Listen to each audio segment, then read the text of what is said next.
इकाई खुमनजरी याइफमंगोल पिजरी ma'am ngasi si yam sai sabase fazana access ni ma'am ngasi sabase aduga ma'am अखोगी सुनाई तुरेल दो इसिंग यामना चावरमबदु इसिंग लोय हंदरे मैम यंगबिउ मैम दि ngंजरके इसिंग लोय कंथारे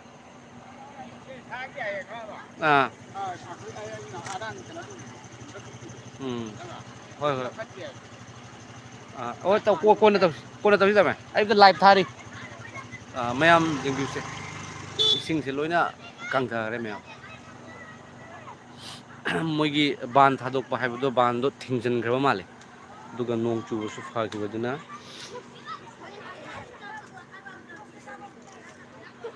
इसिंग से कंथारे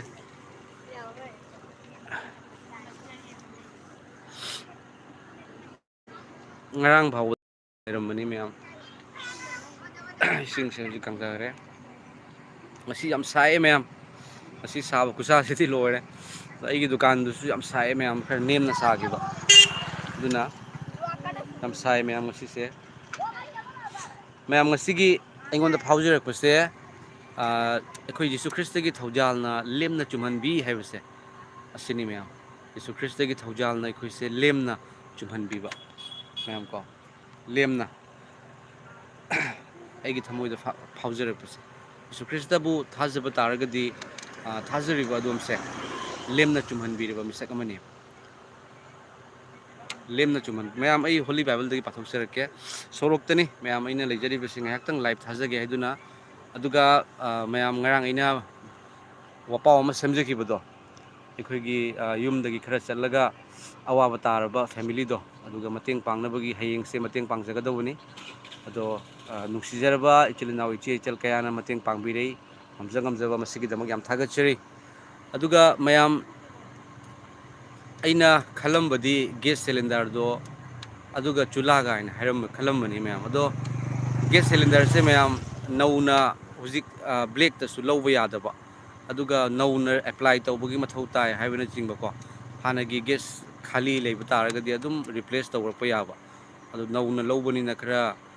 चंगी है चे चांगसु चंगी अदुगदी आइना हाय मैम दुना खितंग कैनो ओइरनी अदुना मतुंगदा ओइना गैस सिलेंडर गा चुलागा से मतुंगदा ओइना तौरगसु हयेंग से मैम चेंग दो केजी 50 की चेंग बोरा लई है मैम को चेंग सिदी ख्वाई इम्पोर्टेंट नि मेखोइना सुवालगा चाय हाइबनिना को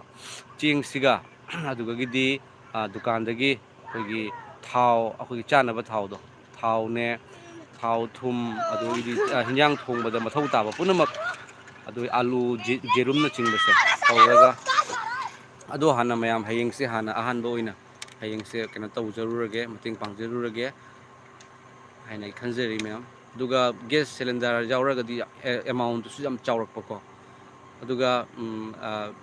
केनोना खोइदगी होजिक लोइना अयाम मिसु लोइ वानाबनिना मतेंग पांगबिरेबा मिसिंगदिसु सुम यामना पांगबिरकप नतेको खरा खोगी ईश्वरबु थाजबा हाइजबताय अदुगी इचिलनाव इचे इचलसिंग ईश्वरगी अफब पाव अइना सेमजबसिदगी थौजाल फंगबिबा इचिलनाव इचे इचलसिंगना खक्तनी मतेंग पांगबिरकपसे अदुना सुम यामना पांगकपो इतारगदी मतेंगदो पांगबा याबको मैम अदुना हानगी फर्स्ट स्टार्टिंग ओइना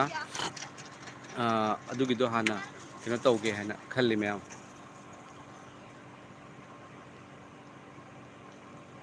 कमेंट अमखक लाए मैम कमेंट तौबिरेबसिगी ममिंग इरानी कातुन है को are you from Indonesia hi no my dear friend I am from India Indonesia दगी राय हंगिरे मपानगी आउट ऑफ इंडिया की मीनसु येंबा माले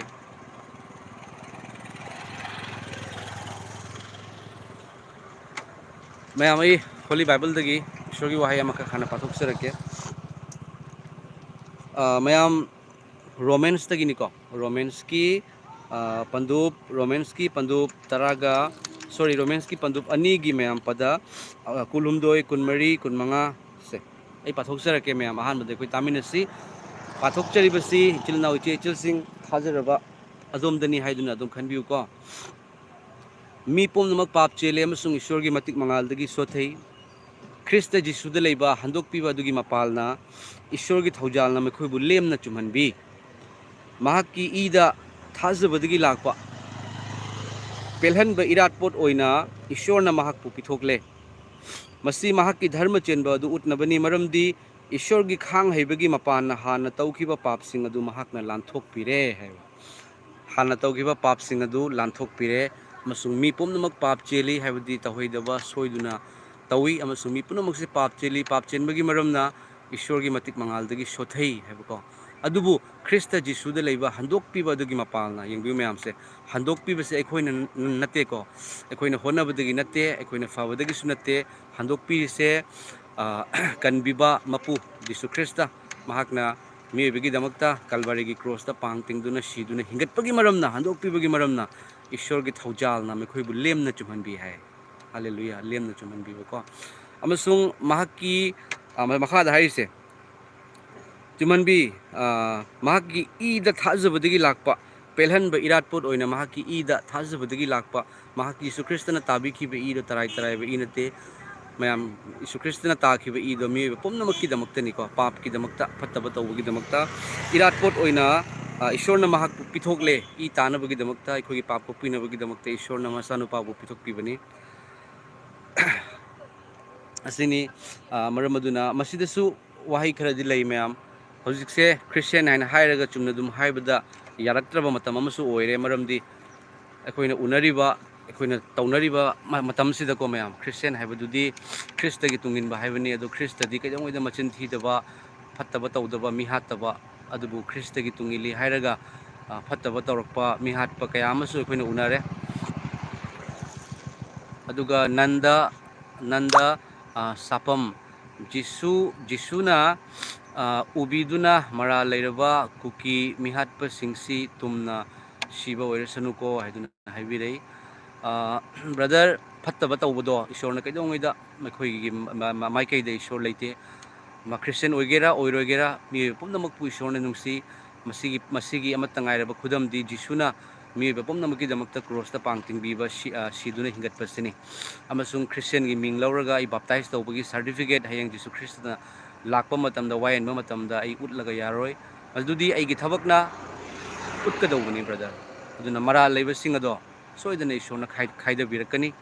मरा लेबा अदुगा हंदक मैतेगी इमा अमा लेखिदबदो सुकी मतिक नुंगाइते मैम थमोइदा यामना नुंसी को आइदी मयुमदा लाक्सबनी हाइना ताजै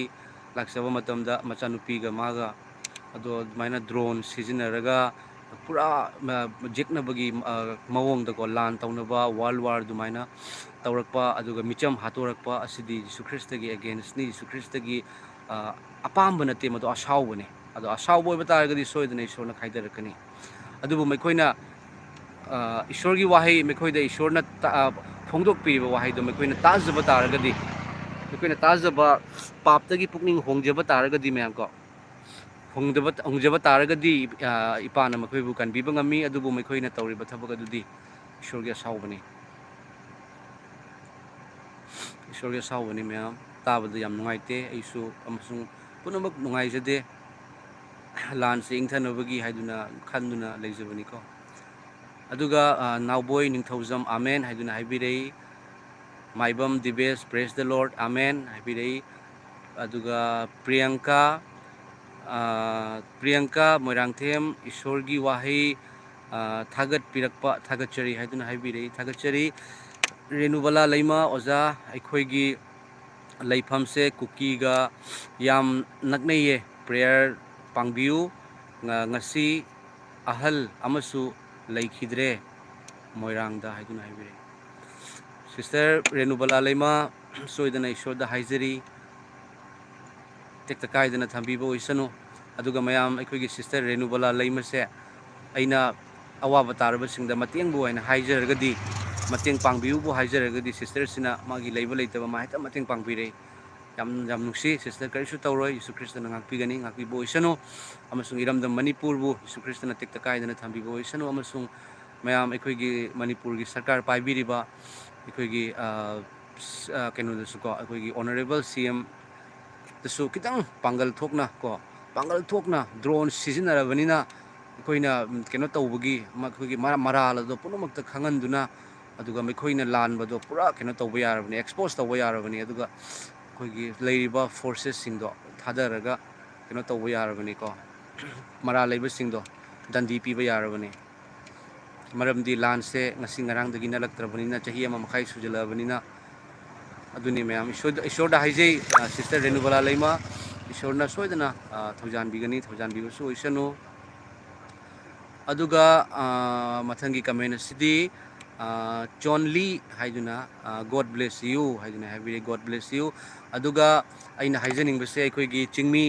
ꯏꯆꯤꯜ ꯏꯅꯥꯎꯁꯤꯡ, ꯄ꯭ꯔꯚꯨ ꯖꯤꯁꯨ ꯈ꯭ꯔꯤꯁꯇꯕꯨ ꯊꯥꯖꯔꯕ ꯃꯔꯨꯑꯣꯏꯅ ꯅꯥꯒꯥ ꯏꯆꯤꯜ ꯏꯅꯥꯎꯁꯤꯡ, ꯃꯔꯤꯡ ꯏꯆꯤꯜ ꯏꯅꯥꯎꯁꯤꯡ, ꯇꯥꯡꯈꯨꯜ ꯀꯕꯨꯏ ꯏꯆꯤꯜ ꯏꯅꯥꯎꯁꯤꯡ, ꯑꯗꯨꯒꯒꯤꯗꯤ ꯑꯩꯗꯤ ꯃꯅꯤꯄꯨꯔꯁꯦ ꯀꯌꯥ ꯑꯃꯐꯥꯎ ꯂꯥꯛꯇ꯭ꯔꯤꯕꯅꯤꯅ ꯑꯩꯈꯣꯏꯒꯤ ꯃꯃꯤꯡꯁꯤꯡꯁꯦ ꯐꯖꯅ ꯀꯥꯎꯊꯣꯛꯏ. ꯑꯗꯨꯗꯒꯤꯗꯤ ꯑꯩꯉꯣꯟꯗ ꯐꯣꯟ ꯇꯧꯕꯤꯔꯛꯄꯅꯤꯀꯣ ꯏꯆꯤꯜ ꯏꯅꯥꯎ ꯏꯆꯦ ꯏꯆꯜ ꯀꯌꯥꯅ. ꯃꯔꯝ ꯑꯗꯨꯅ ꯑꯩꯈꯣꯏ ꯃꯅꯤꯄꯨꯔꯒꯤꯗꯃꯛꯇꯁꯨ ꯑꯗꯣꯝꯅꯁꯨ ꯀꯟꯅ ꯄ꯭ꯔꯦꯌꯔ ꯇꯧꯕꯤꯌꯨ. ꯃꯔꯝꯗꯤ ꯃꯤꯆꯝꯁꯤꯡ ꯁꯤꯔꯛꯄ ꯃꯌꯥꯝ ꯑꯃ ꯇꯧꯔꯦ. ꯑꯗꯨꯒ ꯗ꯭ꯔꯣꯟ ꯁꯤꯖꯤꯟꯅꯔꯛꯄ ꯍꯥꯏꯕꯁꯤꯗꯤ ꯑꯁꯤ ꯌꯥꯝꯅ ꯍꯦꯜꯂꯕ ꯀꯩꯅꯣꯅꯤꯀꯣ ꯃꯌꯥꯝ. ꯑꯗꯨꯅ ꯃꯌꯥꯝꯅꯁꯨ ꯄ꯭ꯔꯦꯌꯔꯗ ꯅꯤꯡꯁꯤꯡꯕꯤꯌꯨ, ꯃꯔꯨꯑꯣꯏꯅ ꯑꯩꯈꯣꯏꯒꯤ ꯅꯥꯒꯥ ꯏꯆꯤꯜ ꯏꯅꯥꯎꯁꯤꯡ, ꯃꯔꯤꯡ, ꯇꯥꯡꯈꯨꯜ, ꯀꯕꯨꯏ, ꯑꯗꯨꯒ ꯑꯩꯈꯣꯏꯒꯤ ꯃꯌꯥꯝ ꯑꯩ ꯖꯥꯠꯁꯤꯒꯤ ꯃꯃꯤꯡꯁꯦ ꯍꯦꯛꯇ ꯀꯥꯎꯋꯦ. ꯔꯣꯡꯃꯩ ꯏꯆꯤꯜ ꯏꯅꯥꯎꯁꯤꯡꯀꯣ. ꯑꯗꯨꯒ ꯑꯩꯅ ꯃꯃꯤꯡ ꯈꯪꯗꯕ ꯇꯥꯔꯒꯁꯨ ꯖꯤꯁꯨ ꯈ꯭ꯔꯤꯁꯇ ꯊꯥꯖꯔꯤꯕꯁꯤꯡ ꯑꯩꯈꯣꯏ ꯏꯔꯝꯗꯝ ꯃꯅꯤꯄꯨꯔꯒꯤꯗꯃꯛꯇ ꯑꯩꯈꯣꯏ ꯍꯥꯏꯖꯃꯤꯟꯅꯁꯤ. ꯑꯗꯨꯒ ꯀꯀꯥ ꯕꯥꯕꯨ, ꯏꯁꯣꯔ ꯊꯥꯒꯠꯁꯤ ꯍꯥꯏꯗꯨꯅ ꯊꯥꯒꯠꯆꯔꯤ. ꯏꯁꯣꯔ ꯊꯥꯒꯠꯁꯤ, ꯆꯨꯝꯃꯤ. ꯃꯣꯏꯔꯥꯡꯊꯦꯝ ꯇꯧꯍꯥꯡ ꯍꯥꯏꯕ, ꯇꯧꯍꯥꯡ, ꯄ꯭ꯔꯦꯁ ꯗ ꯂꯣꯔꯗ, ꯄ꯭ꯔꯦꯁ ꯗ ꯂꯣꯔꯗ. ꯑꯗꯨꯒ ꯖꯤꯂꯦꯟ ꯀꯨꯃꯥꯔ ꯊꯧꯅꯥꯎꯖꯝ, ꯑꯃꯦꯟ ꯍꯥꯏꯗꯨꯅ ꯍꯥꯏꯕꯤꯔꯤ, ꯊꯥꯒꯠꯆꯔꯤ ꯀꯃꯦꯟ ꯇꯧꯕꯤꯔꯛꯄꯒꯤꯗꯃꯛꯇ. ꯑꯗꯨꯒꯒꯤꯗꯤ ꯆꯤꯡꯃꯤꯂꯥ ꯇꯂꯥꯅꯣ ꯍꯥꯏꯗꯨꯅ ꯄ꯭ꯔꯦꯌꯔ ꯇꯧꯕꯒꯤ ꯏꯃꯣꯖꯤ ꯊꯥꯕꯤꯔꯦ, ꯊꯥꯒꯠꯆꯔꯤ. ꯏꯆꯤꯜ ꯏꯅꯥꯎꯁꯤꯡ, ꯏꯆꯦ ꯏꯆꯜꯁꯤꯡ. ꯑꯩꯈꯣꯏ ꯁꯥꯟꯇꯤ ꯍꯥꯏꯕꯁꯦ ꯃꯌꯥꯝ ꯑꯃꯨꯛꯇꯪ ꯈꯟꯃꯤꯟꯅꯁꯤꯀꯣ. ꯏꯪꯊꯕ ꯍꯥꯏꯕꯁꯦ, ꯈ꯭ꯋꯥꯏꯗꯒꯤ ꯋꯥꯔꯜꯗ ꯄꯤꯁꯐꯨꯜ ꯑꯣꯏꯕꯁꯦ, ꯔꯤꯂꯤꯖꯟꯗ ꯌꯦꯡꯅꯔꯒꯁꯨꯅꯦ ꯈ꯭ꯔꯤꯁꯇꯦꯅꯤꯇꯤꯅꯤ. ꯖꯤꯁꯨ ꯈ꯭ꯔꯤꯁꯇꯒꯤ ꯆꯔꯆ ꯃꯩ ꯊꯥꯕ ꯃꯌꯥꯝ ꯑꯃ ꯇꯧꯏ. ꯈ꯭ꯔꯤꯁꯇꯦꯟꯁꯤꯡꯅ ꯑꯣꯟꯈꯠꯂꯒ ꯃꯩ ꯊꯥꯔꯤꯕꯗꯨꯒꯤ ꯃꯩ ꯊꯥꯕ ꯎꯔꯕ꯭ꯔꯥ ꯑꯗꯣꯝ ꯏꯟꯗꯤꯌꯥꯗ? ꯌꯦꯡꯕꯤꯌꯨ, ꯋꯥꯔꯜꯗ. ꯕꯪꯒ꯭ꯂꯥꯗꯦꯁ, ꯁ꯭ꯔꯤ ꯂꯪꯀꯥꯗ ꯆꯔꯆ ꯑꯃꯗ ꯕꯣꯝ ꯕ꯭ꯂꯥꯁ ꯇꯧꯏ. ꯂꯃꯟ ꯈꯨꯝꯕ꯭ꯔꯥ? ꯈꯨꯝꯗꯕꯅꯤ. ꯍꯣꯏ, ꯑꯥꯏꯟꯒꯤ ꯈꯨꯠꯊꯥꯡꯗꯒꯤ ꯑꯩꯈꯣꯏꯅ ꯍꯛ ꯇꯥꯟꯕ ꯌꯥꯏ, ꯂꯧꯕ ꯌꯥꯏ. ꯑꯗꯨꯕꯨ ꯂꯃꯟ ꯈꯨꯝꯕ ꯍꯥꯏꯕꯁꯤꯗꯤ ꯖꯤꯁꯨ ꯈ꯭ꯔꯤꯁꯇꯅ ꯗꯥꯏꯔꯦꯛ ꯍꯥꯏꯔꯤꯗꯨꯗꯤ, ꯂꯃꯟ ꯈꯨꯝꯕ ꯅꯈꯣꯏꯒꯤ ꯅꯠꯇꯦ, ꯂꯃꯟ ꯈꯨꯝꯕ ꯑꯩꯒꯤꯅꯤ. ꯑꯩꯅ ꯄꯥꯁꯇꯔ ꯑꯃ ꯐꯨꯔꯨꯏ ꯃꯌꯥꯝ. ꯄꯥꯁꯇꯔꯗꯨꯅ ꯑꯩꯉꯣꯟꯗ ꯂꯃꯟ ꯁꯤꯡꯉꯛꯇꯦ, ꯄꯥꯁꯇꯔꯗꯨꯅ ꯑꯩꯉꯣꯟꯗ ꯈꯨꯠ ꯊꯥꯔꯛꯇꯦ, ꯑꯗꯨꯕꯨ ꯖꯤꯁꯨꯅ ꯈꯨꯠ ꯊꯥꯔꯛꯏ. ꯍꯜꯂꯦꯂꯨꯌꯥ. ꯑꯗꯨꯕꯨ ꯏꯄꯥꯅ ꯊꯥꯕꯤꯔꯛꯏꯕꯁꯦ ꯑꯩ ꯍꯥꯠꯇꯣꯛꯅꯕ ꯅꯠꯇꯦꯕ. ꯏꯄꯥꯅ ꯑꯩꯕꯨ ꯀꯧꯕꯤꯔꯒ, ꯏꯄꯥꯒꯤ ꯑꯆꯨꯝꯕ ꯈꯪꯉꯒ, ꯈꯪꯗꯕꯁꯤꯡ, ꯈ꯭ꯔꯤꯁꯇꯦꯟꯗ ꯂꯥꯟꯅ ꯈꯜꯂꯤꯕꯁꯤꯡꯗꯣ, ꯑꯗꯨꯒ ꯖꯤꯁꯨ ꯀꯅꯥꯅꯣ ꯍꯥꯏꯕꯗꯨ ꯐꯣꯡꯗꯣꯛꯅꯕꯒꯤꯗꯃꯛꯇꯅꯦꯕ. ꯑꯃꯁꯨꯡ ꯐꯣꯡꯗꯣꯛꯆꯔꯤꯕꯁꯤꯗꯤ ꯃꯁꯤ ꯑꯩꯅ ꯕꯦꯇꯣꯟ ꯐꯪꯕꯗꯒꯤ ꯅꯠꯇꯦ, ꯐꯪꯁꯨ ꯐꯪꯗꯦꯀꯣ. ꯃꯌꯥꯝ ꯉꯥꯡꯕꯤꯔꯛꯄ ꯀꯌꯥ ꯑꯃ ꯇꯥꯖꯔꯤꯕꯅꯤ. ꯑꯗꯨꯕꯨ ꯑꯩꯅ ꯍꯥꯏꯖꯔꯤꯕꯁꯤ ꯑꯩꯅ ꯍꯥꯏꯔꯣꯏ ꯍꯥꯏꯔꯒ ꯌꯥꯗꯦꯕ. ꯑꯩꯒꯤ ꯅꯨꯡꯗꯒꯤ ꯏꯄꯥꯅ ꯐꯣꯡꯗꯣꯛꯎ ꯍꯥꯏꯕ ꯃꯇꯝꯗ ꯑꯩ ꯂꯩꯕꯁꯨ ꯉꯝꯗꯦ, ꯑꯩ ꯐꯣꯡꯗꯣꯛꯇꯕꯁꯨ ꯉꯝꯗꯦ ꯃꯌꯥꯝ. ꯑꯃꯁꯨꯡ ꯃꯁꯤꯒꯤꯗꯃꯛꯇꯅꯤ ꯑꯩꯕꯨ ꯉꯁꯤ ꯍꯤꯡꯍꯟꯕꯤꯔꯤꯕꯁꯦ, ꯏꯄꯥꯅꯅꯦ. ꯃꯁꯤꯒꯤꯗꯃꯛꯇꯅꯤ ꯃꯌꯥꯝ. ꯖꯤꯁꯨꯅ ꯑꯗꯣꯝꯕꯨ ꯌꯥꯝ ꯅꯨꯡꯁꯤ ꯍꯥꯏꯅꯕꯒꯤꯗꯃꯛꯇꯅꯤ. ꯆꯤꯡꯃꯤ ꯏꯆꯤꯜ ꯏꯅꯥꯎ, ꯏꯃꯥ ꯄꯥꯕꯨꯡ ꯀꯌꯥ ꯑꯃ ꯐꯣꯟ ꯇꯧꯔꯛꯏ, ꯀꯌꯥ ꯑꯃꯁꯨ ꯐꯣꯟ ꯇꯧꯔꯛꯏ. ꯑꯩꯉꯣꯟꯗ ꯐꯣꯟ ꯇꯧꯔꯛꯄ ꯃꯤꯁꯤꯡꯁꯤꯒ ꯏꯄꯥꯅ ꯍꯥꯏꯍꯜꯂꯤꯁꯦ, ꯖꯤꯁꯨꯅ ꯅꯪꯕꯨ ꯌꯥꯝ ꯅꯨꯡꯁꯤ. ꯃꯔꯝꯗꯤ ꯑꯩꯉꯣꯟꯗ ꯅꯨꯡꯁꯤꯈꯤꯕꯗꯣ. ꯅꯪꯅ ꯂꯥꯜꯂꯒꯁꯨ ꯅꯪꯒꯤ ꯅꯔꯥꯜ ꯀꯣꯛꯄꯤꯅꯕ ꯖꯤꯁꯨ ꯂꯩ, ꯑꯗꯨꯕꯨ ꯖꯤꯁꯨꯒꯤ ꯅꯨꯡꯁꯤꯕꯗꯣ ꯍꯥꯟꯅ ꯈꯪꯉꯨ. ꯑꯗꯨꯒꯤ ꯃꯇꯨꯡꯗ ꯖꯤꯁꯨ ꯈ꯭ꯔꯤꯁꯇꯅ ꯅꯪꯕꯨ ꯃꯇꯝ ꯆꯨꯞꯄꯗ ꯂꯣꯏꯅꯕꯤꯒꯅꯤ ꯍꯥꯏꯕꯁꯤꯅꯤ ꯏꯆꯤꯜ ꯏꯅꯥꯎꯁꯦ. ꯑꯩꯈꯣꯏ ꯕꯥꯏꯕꯜꯅ ꯍꯥꯏ, ꯑꯩꯈꯣꯏꯗꯤ ꯇꯥꯏꯕꯪ ꯄꯥꯟꯕꯒꯤ ꯃꯤꯡꯁꯦꯟꯅꯤ ꯍꯥꯏꯕꯗꯣ ꯃꯌꯥꯝ. ꯃꯤꯡꯁꯦꯟ. ꯊꯥꯖꯗꯕ ꯀꯌꯥ ꯑꯃ ꯂꯩꯔꯤꯑꯕꯀꯣ. ꯑꯗꯨꯒ ꯊꯥꯖꯕꯁꯤꯡꯅ ꯏꯄꯥꯒꯤ ꯅꯨꯡꯁꯤꯕ ꯑꯆꯨꯝꯕꯗꯣ ꯐꯣꯡꯗꯣꯛꯑꯒ, ꯊꯥꯖꯗꯕꯁꯤꯡꯅꯁꯨ ꯈ꯭ꯔꯤꯁꯇꯦꯟ ꯍꯥꯏꯕꯁꯤ ꯑꯁꯤ ꯑꯣꯏꯕ꯭ꯔꯥ ꯍꯥꯏꯅ ꯈꯟꯒꯗꯕꯅꯦꯕ. ꯃꯤ ꯍꯥꯠꯇꯣꯛꯄ ꯇꯥꯔꯒꯗꯤ, ꯅꯨꯡꯁꯤ ꯍꯩꯇꯕ ꯇꯥꯔꯒꯗꯤ, ꯃꯔꯥꯜ ꯁꯤꯕ ꯇꯥꯔꯒꯗꯤ, ꯊꯥꯖꯗꯕꯁꯤꯡꯅ ꯀꯔꯤ ꯑꯣꯏꯅ ꯎꯒꯅꯤ? ꯖꯤꯁꯨ ꯈ꯭ꯔꯤꯁꯇ ꯀꯔꯤꯁꯨ ꯃꯔꯥꯜ ꯂꯩꯖꯗꯕ, ꯀꯟꯕꯤꯌꯨꯇꯥ ꯍꯥꯏꯅ ꯍꯥꯏꯕꯤꯕ ꯏꯄꯥꯗꯣ, ꯄꯨꯝꯅꯃꯛꯀꯤꯗꯃꯛꯇ ꯁꯤꯗꯨꯅ ꯐꯝꯗꯨꯅ ꯍꯤꯡꯒꯠꯄ ꯏꯄꯥꯗꯣ ꯑꯩꯅ ꯃꯔꯝ ꯑꯣꯏꯔꯒ ꯃꯤꯡꯆꯠ ꯊꯤꯍꯟꯕ ꯇꯥꯔꯒꯗꯤ ꯑꯩ ꯍꯤꯡꯉꯨꯕꯩ ꯀꯥꯟꯅꯗꯦꯕ. ꯀꯥꯟꯅꯕ꯭ꯔꯅꯦ ꯃꯌꯥꯝ ꯀꯣ? ꯑꯗꯨꯒ ꯃꯌꯥꯝꯗ ꯅꯨꯡꯉꯥꯏꯕ ꯄꯥꯎ ꯑꯝꯇꯪ ꯍꯥꯏꯖꯔꯛꯀꯦꯕ. ꯉꯁꯤꯁꯦ ꯃꯅꯤꯄꯨꯔꯗꯒꯤ ꯏꯃꯥ ꯑꯃꯅ ꯐꯣꯟ ꯇꯧꯔꯛꯏ, ꯃꯩꯇꯩꯅꯤ. ꯇꯧꯔꯒ ꯏꯃꯥꯅ ꯅꯪꯒꯤ ꯑꯋꯥꯕꯗ ꯇꯥꯔꯕꯗꯣ ꯑꯗꯨꯒ ꯏꯃꯥꯅꯁꯨ ꯉꯝꯖꯕ ꯃꯇꯦꯡ ꯄꯥꯡꯉꯛꯀꯦꯀꯣ ꯍꯥꯏꯅ ꯍꯥꯏꯕꯤꯔꯦ ꯑꯗꯨ ꯍꯥꯏꯔꯕ ꯃꯇꯨꯡꯗ ꯏꯃꯥ ꯍꯣꯏꯒꯤ ꯄꯨꯟꯁꯤꯗ ꯂꯩꯔꯤꯕ ꯃꯈꯣꯏꯒꯤ ꯃꯆꯥꯁꯤꯡꯅ ꯂꯩꯔꯤꯕ ꯄꯨꯟꯁꯤꯗ ꯊꯥꯖꯗꯕꯁꯤꯡꯅ ꯅꯦꯕꯔꯁꯤꯡꯅꯀꯣ ꯎꯔꯒ ꯃꯥꯒꯤ ꯃꯆꯥꯁꯤꯡꯅꯒ ꯐꯕꯗꯣ ꯎꯕ ꯃꯇꯝꯗ ꯏꯃꯥꯗꯨꯅ ꯍꯥꯏꯔꯝꯃꯦ ꯑꯇꯣꯞꯄ ꯏꯃꯥ ꯑꯃꯅ ꯑꯁ ꯑꯩꯁꯨ ꯂꯣꯏꯅ ꯈ꯭ꯔꯤꯁꯇꯦꯟ ꯆꯪꯉꯅꯤ ꯑꯩꯁꯨ ꯈ꯭ꯔꯤꯁꯇꯦꯟ ꯂꯣꯏ ꯑꯣꯏꯍꯜꯂꯅꯤ ꯏꯆꯥꯁꯤꯡꯒꯁꯦ ꯅꯈꯣꯏꯅ ꯐꯕꯗꯣ ꯍꯦꯛꯇ ꯐꯕ ꯉꯝꯗꯦ ꯃꯗꯨꯗꯤ ꯏꯁꯣꯔꯅ ꯐꯍꯟꯕꯅꯤ ꯈ꯭ꯔꯤꯁꯇꯦꯟ ꯆꯪꯕꯗꯒꯤ ꯇꯧꯕꯅꯤ ꯍꯥꯏꯕꯒꯤ ꯏꯃꯥꯗꯨꯅ ꯍꯥꯏꯔꯛꯑꯦꯕꯀꯣ ꯃꯌꯥꯝ ꯑꯗꯨꯅꯤ ꯏꯃꯨꯡ ꯑꯗꯨꯅꯤ ꯏꯁꯣꯔꯒꯤ ꯏꯃꯨꯡ ꯍꯥꯏꯕꯗꯣ ꯑꯗꯨ ꯎꯔꯒ ꯃꯌꯥꯝꯅ ꯀꯜꯂꯛꯀꯗꯧꯕꯅꯦꯕ ꯑꯩꯈꯣꯏꯅ ꯈꯟꯅꯩ ꯃꯈꯣꯏ ꯈꯟꯅꯗ꯭ꯔꯤꯁꯦ ꯀꯔꯤꯒꯤꯅꯣ ꯑꯩꯈꯣꯏꯅ ꯃꯇꯩ ꯃꯅꯥꯎ ꯐꯨꯅꯩ ꯃꯈꯣꯏ ꯐꯨꯅꯗ꯭ꯔꯤꯁꯦ ꯀꯔꯤꯒꯤꯅꯣ ꯑꯩꯈꯣꯏꯅ ꯑꯀꯥꯝꯄꯦꯠ ꯉꯥꯡꯅꯩ ꯃꯈꯣꯏꯅ ꯉꯥꯡꯅꯗ꯭ꯔꯤꯁꯦ ꯀꯔꯤꯒꯤꯅꯣ ꯑꯣ ꯃꯁꯦ ꯖꯤꯁꯨꯅ ꯐꯕꯗꯒꯤ ꯑꯣꯏ ꯃꯥꯜꯂꯦ ꯍꯥꯏꯕꯗꯣ ꯑꯩꯅ ꯄꯥꯁꯇꯔꯗꯨꯅ ꯑꯩꯅ ꯂꯥꯜꯂꯒ ꯑꯩꯒꯤ ꯏꯁꯣꯔꯗ ꯍꯥꯏꯖꯕꯤꯔꯛꯄ ꯃꯃꯤꯠꯇꯒꯤ ꯃꯄꯤ ꯇꯥꯔꯒ ꯍꯥꯏꯖꯔꯛꯄ ꯃꯇꯝꯗ ꯖꯤꯁꯨꯁꯦ ꯌꯥꯝ ꯐꯕ ꯏꯁꯣꯔ ꯑꯣꯏ ꯃꯥꯜꯂꯦ ꯍꯥꯏꯅ ꯈꯟꯈꯤ ꯄꯥꯁꯇꯔꯗꯨ ꯎꯔꯒ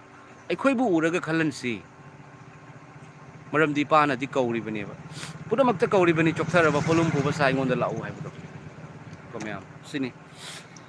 ꯃꯌꯥꯝ ꯑꯩꯈꯣꯏꯒꯤ ꯇꯨꯔꯦꯟꯒꯤ ꯏꯁꯤꯡ ꯆꯥꯎꯔꯝꯕꯗꯣ ꯍꯟꯊꯈ꯭ꯔꯦ ꯑꯃꯨꯛꯇꯪꯒ ꯌꯦꯡꯍꯟꯖꯔꯛꯀꯦ ꯑꯁꯤꯅꯤꯁꯦ ꯍꯥꯟꯅ ꯏꯁꯤꯡ ꯌꯥꯝꯅ ꯆꯥꯎꯗꯅ ꯂꯩꯔꯝꯕꯗꯣ ꯒ꯭ꯔꯛ ꯂꯥꯎꯅ ꯀꯪꯊꯈ꯭ꯔꯦ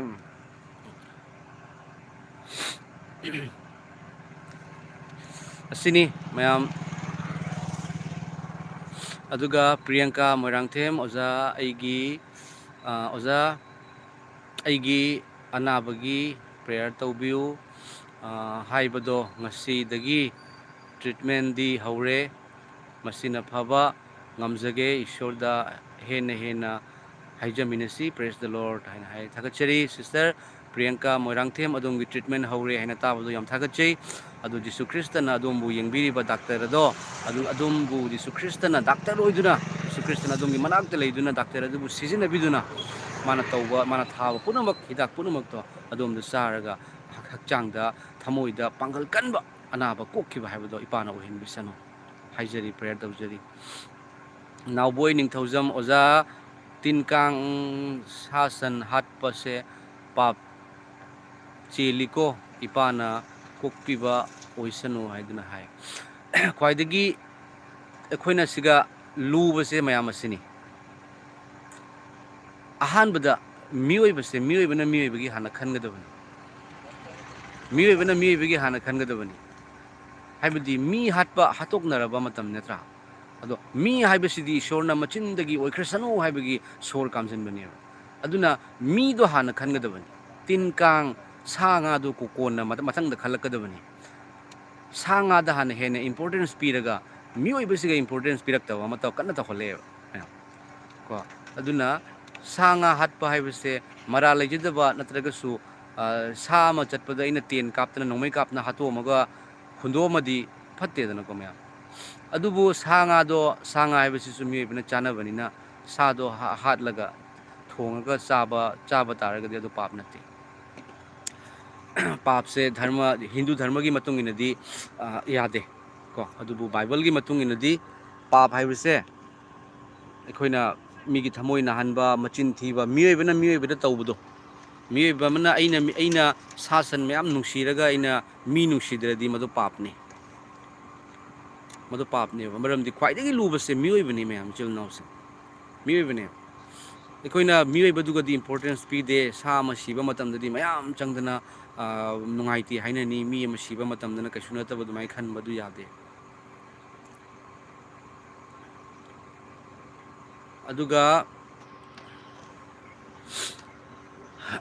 ꯑꯗꯨꯒ ꯃꯌꯥꯝ ꯀꯃꯦꯟꯁꯦ ꯀꯥꯡꯉꯨꯉꯥ ꯏꯂ꯭ꯌꯨ ꯍꯥꯏꯕꯀꯣ TP Jesus our only savior praise the Lord King of King Lord of Lord hallelujah hallelujah ꯌꯥꯝ ꯐꯖꯕ ꯊꯥꯝꯁꯥꯕ ꯑꯃ ꯎꯅꯤꯡꯉꯤ ꯕ꯭ꯔꯗꯔ ꯃꯥꯗꯤ ꯏꯁꯣꯔꯅꯤ ꯅꯤꯡꯊꯧꯁꯤꯡꯒꯤ ꯅꯤꯡꯊꯧ ꯃꯄꯨꯁꯤꯡꯒꯤ ꯃꯄꯨꯅꯤꯀꯣ ꯑꯣꯏꯔꯝꯕ ꯑꯣꯏꯔꯤꯕ ꯑꯃꯁꯨꯡ ꯂꯥꯛꯀꯗꯕ ꯏꯉꯝ ꯉꯝꯕ ꯃꯄꯨ ꯌꯤꯁꯨ ꯈ꯭ꯔꯤꯁꯇ ꯀꯅꯥꯒꯨꯝꯕ ꯑꯃꯅ ꯊꯥꯖꯕ ꯇꯥꯔꯒꯗꯤꯅꯦ ꯃꯌꯥꯝ ꯃꯤ ꯍꯥꯠꯄꯗꯤ ꯌꯥꯝ ꯂꯥꯞ ꯊꯝꯈ꯭ꯔꯣ ꯃꯤꯅ ꯋꯥꯔꯛꯄ ꯃꯇꯝꯗ ꯎꯕ ꯉꯝꯃꯣꯏꯕ ꯑꯗꯨꯝ ꯌꯦꯡꯕꯤꯌꯨꯀꯣ ꯃꯤꯅ ꯋꯥꯔꯛꯄ ꯃꯇꯝꯗ ꯂꯩꯕ ꯉꯝꯃꯣꯏꯕ ꯃꯉꯣꯟꯗ ꯉꯁꯤ ꯑꯩꯅ ꯃꯌꯥꯝ ꯃꯇꯦꯡ ꯄꯥꯡꯅꯤꯡꯕꯒꯤ ꯑꯩꯉꯣꯟꯗ ꯋꯥꯈꯜ ꯂꯥꯛꯆꯔꯤꯕꯁꯤ ꯑꯩꯅ ꯁꯦ ꯃꯇꯦꯡ ꯄꯥꯡꯉꯒ ꯑꯩꯉꯣꯟꯗ ꯀꯥꯟꯅꯕꯁꯦ ꯀꯔꯤꯅꯣ ꯃꯌꯥꯝ ꯀꯣ ꯑꯩ ꯐꯩ ꯍꯥꯏꯅ ꯍꯥꯏꯅꯕꯒꯤꯗꯤ ꯅꯠꯇꯦ ꯑꯩꯗꯤ ꯈ꯭ꯋꯥꯏꯗꯒꯤ ꯐꯠꯇꯕ ꯃꯤꯅꯤ ꯃꯔꯝꯗꯤ ꯑꯩ ꯄꯥꯁꯇꯔ ꯑꯃꯗ ꯑꯍꯤꯡꯗ ꯆꯪꯗꯨꯅ ꯐꯨꯔꯝꯕ ꯍꯥꯏꯕꯁꯦ ꯑꯩꯉꯣꯟꯗꯒꯤ ꯍꯦꯟꯅ ꯐꯠꯇꯕ ꯂꯩꯇꯦ ꯈ꯭ꯋꯥꯏꯗꯒꯤ ꯐꯠꯇꯕ ꯑꯩꯅ ꯉꯁꯤ ꯏꯄꯥꯒꯤ ꯊꯧꯒꯜ ꯇꯧꯖꯔꯤꯕꯁꯦ ꯑꯩꯗꯤ ꯐꯠꯇꯦ ꯑꯗꯨꯕꯨ ꯑꯩꯅ ꯊꯥꯖꯔꯤꯕ ꯏꯄꯥꯁꯦ ꯈ꯭ꯋꯥꯏꯗꯒꯤ ꯑꯐꯕꯅꯤ ꯐꯠꯇꯕ ꯑꯩꯕꯨꯁꯨ ꯃꯥꯅ ꯑꯐꯕ ꯑꯣꯏꯍꯟꯕꯤ ꯍꯥꯏꯕꯁꯤꯅꯤꯀꯣ ꯃꯌꯥꯝꯗ ꯑꯩꯅ ꯎꯍꯟꯅꯤꯡꯉꯤꯁꯦ ꯄ꯭ꯔꯦꯖ ꯗ ꯂꯣꯔꯗ ꯑꯗꯨꯒꯒꯤꯗꯤ ꯀꯀꯥ ꯕꯥꯕꯨꯅ ꯍꯥꯏꯕꯤꯔꯛꯏꯁꯦ ꯍꯧꯖꯤꯛꯀꯤ ꯃꯇꯝꯁꯤ ꯖꯤꯁꯨꯅ ꯃꯅꯤꯡꯗ ꯑꯗꯨꯒ ꯑꯩꯅ ꯐꯥꯁꯠ ꯍꯥꯏꯕꯗꯣ ꯂꯧꯅ ꯆꯠꯅꯔꯦ ꯖꯤꯁꯨꯗꯤ ꯌꯥꯎꯗ꯭ꯔꯦ ꯊꯃꯣꯏ ꯌꯥꯝꯅ ꯀꯥꯏꯔꯦ ꯑꯩꯗꯤ ꯍꯥꯏꯅ ꯍꯥꯏ ꯆꯨꯝꯃꯤ ꯑꯣꯖꯥ ꯖꯤꯁꯨꯅ ꯃꯅꯤꯡꯗ ꯃꯤꯅ ꯃꯃꯥꯡꯗ ꯊꯝꯃꯒ ꯆꯠꯅꯕꯁꯤ ꯆꯨꯝꯃꯤ ꯃꯌꯥꯝ ꯑꯩꯗꯤ ꯁꯤꯒꯤ ꯃꯇꯥꯡꯗ ꯑꯩ ꯉꯥꯡꯖꯅꯤꯡꯗꯦ ꯏꯄꯥꯒꯤ ꯅꯨꯡꯁꯤꯕ ꯑꯆꯨꯝꯕꯁꯦ ꯃꯌꯥꯝ ꯄꯨꯝꯅꯃꯛꯅ ꯈꯪꯅꯕꯒꯤꯗꯃꯛꯇ ꯍꯣꯠꯅꯖꯕꯅꯤ ꯑꯗꯨꯕꯨ ꯏꯄꯥꯒꯤ ꯋꯥꯍꯩꯁꯦ ꯏꯟꯗꯕ ꯈꯪꯗꯕ ꯃꯌꯥꯝ ꯈ꯭ꯔꯤꯁꯇꯦꯟ ꯍꯥꯏꯕꯁꯤ ꯃꯤꯡ ꯈꯛꯇ ꯑꯣꯏꯔ ꯌꯥꯗꯦꯀꯣ ꯃꯌꯥꯝꯁꯤ ꯌꯥꯝ ꯂꯨꯕ ꯋꯥꯔꯤꯅꯤ ꯈ꯭ꯔꯤꯁꯇꯦꯟ ꯍꯥꯏꯅ ꯑꯩ ꯃꯤꯡ ꯈ꯭ꯔꯤꯁꯇꯦꯟ ꯑꯣꯏꯔꯦ ꯍꯥꯏꯅ ꯍꯥꯏꯔꯒ ꯑꯗꯨꯅ ꯌꯥꯗꯦꯀꯣ ꯃꯌꯥꯝ ꯑꯩꯒꯤ ꯋꯥꯈꯜ ꯑꯩꯒꯤ ꯄꯨꯛꯅꯤꯡꯁꯦ ꯍꯥꯟꯅ ꯍꯣꯡꯕꯒꯤ ꯃꯊꯧ ꯇꯥꯏ ꯃꯃꯥꯡꯗ ꯑꯩꯅ ꯋꯥꯄꯥꯎ ꯑꯃ ꯁꯦꯝꯕ ꯃꯤ ꯍꯥꯠꯄ ꯌꯥꯗꯦ ꯈ꯭ꯔꯤꯁꯇꯦꯟ ꯑꯣꯏꯔꯒ ꯍꯥꯏꯅ ꯁꯦꯝꯃꯦꯕ ꯃꯤ ꯍꯥꯠꯄ ꯌꯥꯏ ꯑꯩꯅ ꯁꯦꯝꯒꯗ꯭ꯔꯣ ꯌꯥꯁꯨ ꯌꯥꯗꯦ ꯏꯄꯥ ꯖꯤꯁꯨ ꯈ꯭ꯔꯤꯁꯇꯅ ꯑꯗꯨꯒ ꯂꯥꯟꯅꯤꯅ ꯃꯤ ꯍꯥꯠꯄ ꯌꯥꯏ ꯌꯦꯡꯕꯤꯌꯣꯕ ꯃꯤ ꯍꯥꯠꯄ ꯌꯥꯗꯦ ꯏꯄꯥꯅ ꯌꯥꯗꯦ ꯃꯤ ꯍꯥꯠꯄꯁꯦ ꯑꯩꯈꯣꯏꯒꯤ ꯔꯥꯏꯠ ꯅꯠꯇꯦ ꯃꯤ ꯁꯦꯝꯕꯤꯕꯁꯦ ꯏꯁꯣꯔꯅꯅꯤ ꯃꯤ ꯀꯟꯕꯤꯕꯗꯤ ꯌꯥꯏ ꯃꯤ ꯀꯟꯕꯤꯕ ꯌꯥꯏ ꯀꯅꯥꯒꯨꯝꯕ ꯑꯃꯅ ꯑꯋꯥꯕ ꯑꯃ ꯎꯕ ꯃꯇꯝꯗ ꯃꯇꯦꯡ ꯄꯥꯡꯕꯤꯔꯝꯃꯣ ꯑꯗꯣꯝꯒꯤ ꯃꯅꯥ ꯁꯔꯒꯗ ꯂꯩꯅꯤ ꯌꯤꯁꯨ ꯈ꯭ꯔꯤꯁꯇꯅ ꯂꯥꯛꯑꯒ ꯅꯪꯅ ꯃꯤ ꯀꯔꯤꯒꯤ ꯍꯥꯠꯂꯤꯅꯣ ꯍꯥꯏꯔꯗꯤ ꯀꯔꯤ ꯈꯨꯝꯗꯣꯏꯅꯣ ꯑꯣꯜ ꯇꯦꯁꯇꯥꯃꯦꯟꯗ ꯃꯤ ꯍꯥꯠꯅꯔꯤꯗꯨꯗꯤ ꯍꯥꯏꯅ ꯍꯥꯏꯒꯗ꯭ꯔꯥ ꯃꯇꯝꯗꯨꯒ ꯖꯤꯁꯨꯅ ꯍꯥꯏꯅꯤ ꯑꯩꯅ ꯂꯥꯛꯑꯕ ꯃꯇꯨꯡꯗ ꯀꯔꯤ ꯍꯥꯏ ꯑꯩꯒꯤ ꯋꯥꯍꯩ ꯏꯟꯕ꯭ꯔꯥ ꯋꯥꯌꯦꯜ ꯖꯊꯪꯗ 10 ꯀꯃꯥꯟꯃꯦꯟꯗꯁꯨ ꯍꯥꯏꯗ꯭ꯔꯅꯦ ꯃꯌꯥꯝ ꯃꯤ ꯍꯥꯠꯐꯔꯣꯏꯗꯕꯅꯤ ꯋꯥꯌꯦꯜ ꯖꯊꯪ 10ꯒꯤ ꯃꯅꯨꯡꯗ ꯃꯤ ꯍꯥꯠꯄ ꯍꯥꯏꯕꯁꯦ ꯑꯝꯇ ꯈꯜꯂ ꯌꯦꯡꯕꯤꯌꯨ ꯃꯌꯥꯝ ꯁꯤꯗꯒꯤ ꯍꯦꯟꯅ ꯄꯥꯞ ꯂꯩꯇꯕꯅꯤꯀꯣ ꯃꯤ ꯍꯥꯠꯄꯁꯦ ꯕꯥꯏꯕꯜꯒꯤ ꯃꯇꯨꯡ ꯏꯟꯅ ꯖꯤꯁꯨ ꯈ꯭ꯔꯤꯁꯇꯅ ꯍꯥꯠꯈꯤꯕ꯭ꯔꯥ ꯃꯌꯥꯝꯀꯣ ꯖꯤꯁꯨ ꯈ꯭ꯔꯤꯁꯇꯅ ꯍꯥꯠꯇꯣꯛꯄ ꯉꯝꯗꯅ ꯃꯥ ꯁꯤꯕ ꯅꯠꯇꯦ ꯀꯟꯕꯤꯅꯕꯒꯤꯗꯃꯛꯇꯅꯦ ꯊꯥꯒꯠꯆꯔꯤ ꯑꯗꯨꯗꯒꯤꯗꯤ ꯑꯂꯤꯅꯥ ꯗꯦꯕꯤ ꯃꯃꯣ ꯑꯩꯒꯤ ꯈꯨꯠꯇ ꯄꯣꯝꯃꯒ ꯂꯩꯌꯦ ꯃꯃꯣ ꯄ꯭ꯔꯦ ꯑꯝꯇꯪ ꯇꯧꯕꯤꯌꯨ ꯑꯩꯈꯣꯏ ꯍꯥꯏꯖꯔꯤ ꯌꯤꯁꯨ ꯈ꯭ꯔꯤꯁꯇꯅ ꯐꯍꯟꯕꯤꯕ ꯑꯣꯏꯁꯅꯨ ꯑꯗꯨꯒ ꯑꯗꯣꯝꯅꯁꯨ ꯏꯄꯥꯗ ꯍꯥꯏꯖꯕꯤꯌꯨꯀꯣ ꯑꯗꯣꯝꯅꯁꯨ ꯏꯄꯥ ꯊꯥꯖꯕꯤꯌꯨ ꯕꯥꯏꯕꯜ ꯅꯨꯃꯤꯠ ꯈꯨꯗꯤꯡꯒꯤ ꯄꯥꯎ ꯕꯥꯏꯕꯜ ꯄꯥꯕꯗꯀꯣ ꯕꯥꯏꯕꯜ ꯄꯥꯕꯗ ꯄ꯭ꯔꯦꯌꯔ ꯇꯧꯔꯒ ꯄꯥꯎ ꯏꯄꯥ ꯅꯍꯥꯛꯀꯤ ꯋꯥꯍꯩ ꯄꯥꯖꯒꯦ ꯏꯄꯥ ꯅꯍꯥꯛꯀꯤ ꯑꯆꯨꯝꯕ ꯄꯥꯡꯒꯜꯗꯣ ꯂꯧꯁꯤꯡꯗꯣ ꯄꯤꯅꯕꯤꯌꯨ ꯏꯄꯥ ꯏꯁꯣꯔ ꯍꯥꯏꯅ ꯍꯥꯏꯔꯒ ꯄꯥꯕꯤꯌꯨꯀꯣ ꯃꯌꯥꯝ ꯅꯥꯎꯕꯤ ꯃꯩꯅꯥꯝ ꯌꯥꯝ ꯅꯨꯡꯉꯥꯏꯇꯦ ꯉꯁꯤꯒꯤ ꯊꯧꯗꯣꯛꯇꯣ ꯃꯈꯣꯏꯒꯤ ꯃꯊꯛꯇ ꯑꯔꯥꯟꯕꯅ ꯑꯩꯈꯣꯏꯒꯤ ꯃꯊꯛꯇ ꯍꯥꯏꯃꯤꯀꯣ ꯑꯔꯥꯟꯕꯅ ꯂꯃꯟ ꯈꯨꯝꯗꯗꯨꯅ ꯃꯈꯣꯏꯒꯤꯗꯃꯛꯇꯁꯨ ꯄ꯭ꯔꯦꯌꯔ ꯇꯧꯁꯦ ꯏꯁꯣꯔꯒꯤ ꯑꯅꯤꯡꯕꯗ ꯂꯥꯛꯇꯨꯅ ꯃꯁꯥꯒꯤ ꯃꯔꯥꯜ ꯈꯪꯖꯁꯅꯨ ꯍꯥꯏꯕꯀꯣ ꯌꯥꯝ ꯐꯖꯕ ꯋꯥꯍꯩꯅꯤ ꯃꯁꯥꯒꯤ ꯃꯔꯥꯜ ꯈꯪꯖꯁꯅꯨ ꯑꯗꯨꯕꯨ ꯃꯈꯣꯏꯅ ꯂꯥꯜꯂꯤꯕ ꯃꯔꯥꯜ ꯑꯗꯣ ꯃꯔꯥꯜ ꯂꯩꯖꯗꯕ ꯃꯆꯥꯒꯤ ꯃꯃꯤꯠꯇꯒꯤ ꯇꯥꯔꯤꯕ ꯄꯤ ꯑꯗꯣ ꯑꯗꯨꯗꯤ ꯃꯥꯡꯉꯣꯏ ꯑꯃꯨꯛꯇꯪ ꯈꯜꯂꯒ ꯌꯦꯡꯕꯤꯌꯨ ꯀꯌꯥꯝ ꯋꯥꯅ ꯁꯤꯔꯝꯒꯅꯤ ꯑꯩꯈꯣꯏꯒꯤ ꯌꯨꯝꯗ ꯀꯔꯤ ꯑꯣꯏꯔꯝꯒꯅꯤ ꯉꯁꯤꯁꯨ ꯃꯈꯣꯏ ꯍꯟꯗꯦ ꯅꯠꯇ꯭ꯔꯥ ꯃꯌꯥꯝ ꯑꯩ ꯁꯤꯒꯤ ꯃꯇꯥꯡꯗ ꯌꯥꯝ ꯍꯥꯏꯖꯅꯤꯡꯕꯅꯤ ꯑꯗꯣ ꯌꯥꯝ ꯍꯥꯏꯖꯅꯤꯡꯗꯦ ꯃꯔꯝꯗꯤ ꯁꯤꯒ ꯀꯔꯤ ꯍꯥꯏꯅꯤ ꯈꯜꯂꯝꯕ ꯀꯌꯥ ꯑꯃꯁꯨ ꯑꯣꯏꯊꯣꯔꯛꯇꯕ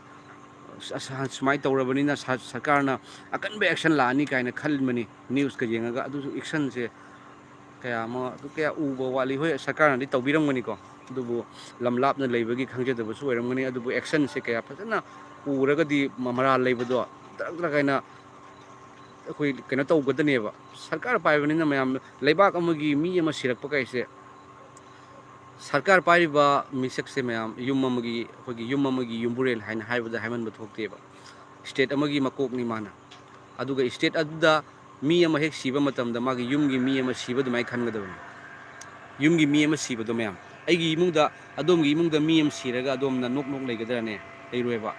ꯁꯤꯔꯤꯕ ꯑꯗꯣ ꯅꯨꯡꯉꯥꯏꯇꯕ ꯐꯣꯡꯗꯣꯛꯀꯅꯤ, ꯀꯞꯀꯅꯤ, ꯂꯥꯎꯒꯅꯤ. ꯀꯞꯀꯗꯕꯅꯤ, ꯂꯥꯎꯒꯗꯕꯅꯤ, ꯍꯥꯏꯒꯗꯕꯅꯤ. ꯏꯁꯣꯔꯅ ꯏꯪꯊꯕ ꯄꯤꯔꯛꯄ ꯑꯣꯏꯁꯅꯨ ꯃꯌꯥꯝ. ꯁꯤꯒꯤ ꯃꯇꯥꯡꯗ ꯌꯥꯝ ꯍꯥꯏꯖꯅꯤꯡꯗꯦ. ꯊꯥꯡꯖꯝ ꯔꯟꯖꯤꯇꯥ, ꯑꯩꯗꯤ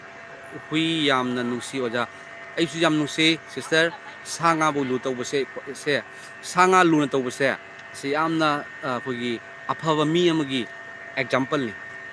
ꯁꯥ ꯉꯥ ꯂꯨꯅ ꯇꯧꯕꯁꯦꯀꯣ.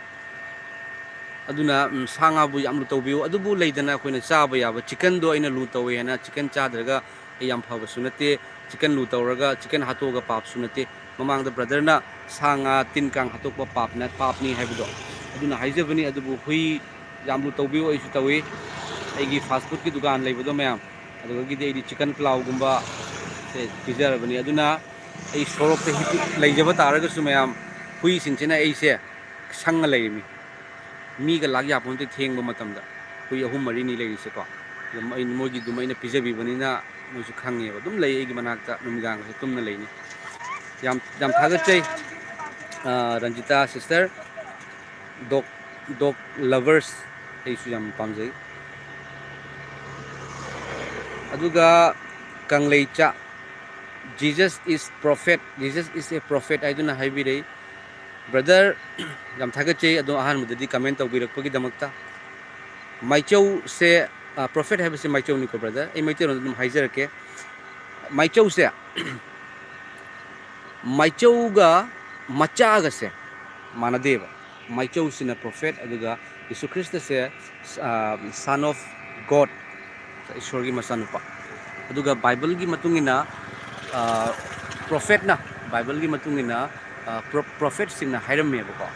ꯃꯗꯨꯗꯤ ꯃꯤꯑꯣꯏꯕꯒꯤꯗꯃꯛꯇ ꯀꯟꯕꯤꯕ ꯃꯁꯌꯥ ꯍꯥꯏꯅ ꯍꯥꯏꯀꯣ. ꯃꯁꯌꯥ ꯍꯥꯏꯕꯗꯤ ꯀꯟꯕꯤꯕ ꯃꯄꯨ ꯍꯥꯏꯕꯅꯤ. ꯀꯟꯕꯤꯕ ꯃꯄꯨ ꯄꯣꯛꯀꯅꯤ, ꯀꯟꯕꯤꯕ ꯃꯄꯨ ꯄꯣꯛꯀꯅꯤ ꯍꯥꯏꯕꯁꯦ ꯍꯣꯂꯤ ꯕꯥꯏꯕꯜꯅ ꯍꯥꯏꯀꯣ ꯃꯌꯥꯝ. ꯑꯗꯨꯒ ꯄ꯭ꯔꯣꯐꯦꯠꯁꯦ ꯃꯌꯥꯝ, ꯄ꯭ꯔꯣꯐꯦꯠ ꯑꯃꯇꯪ ꯁꯤꯔꯒ ꯍꯤꯡꯒꯠꯇꯦ. ꯑꯃꯨꯛꯇꯪ ꯑꯗꯨꯝ ꯈꯟꯕꯤꯌꯨꯀꯣ.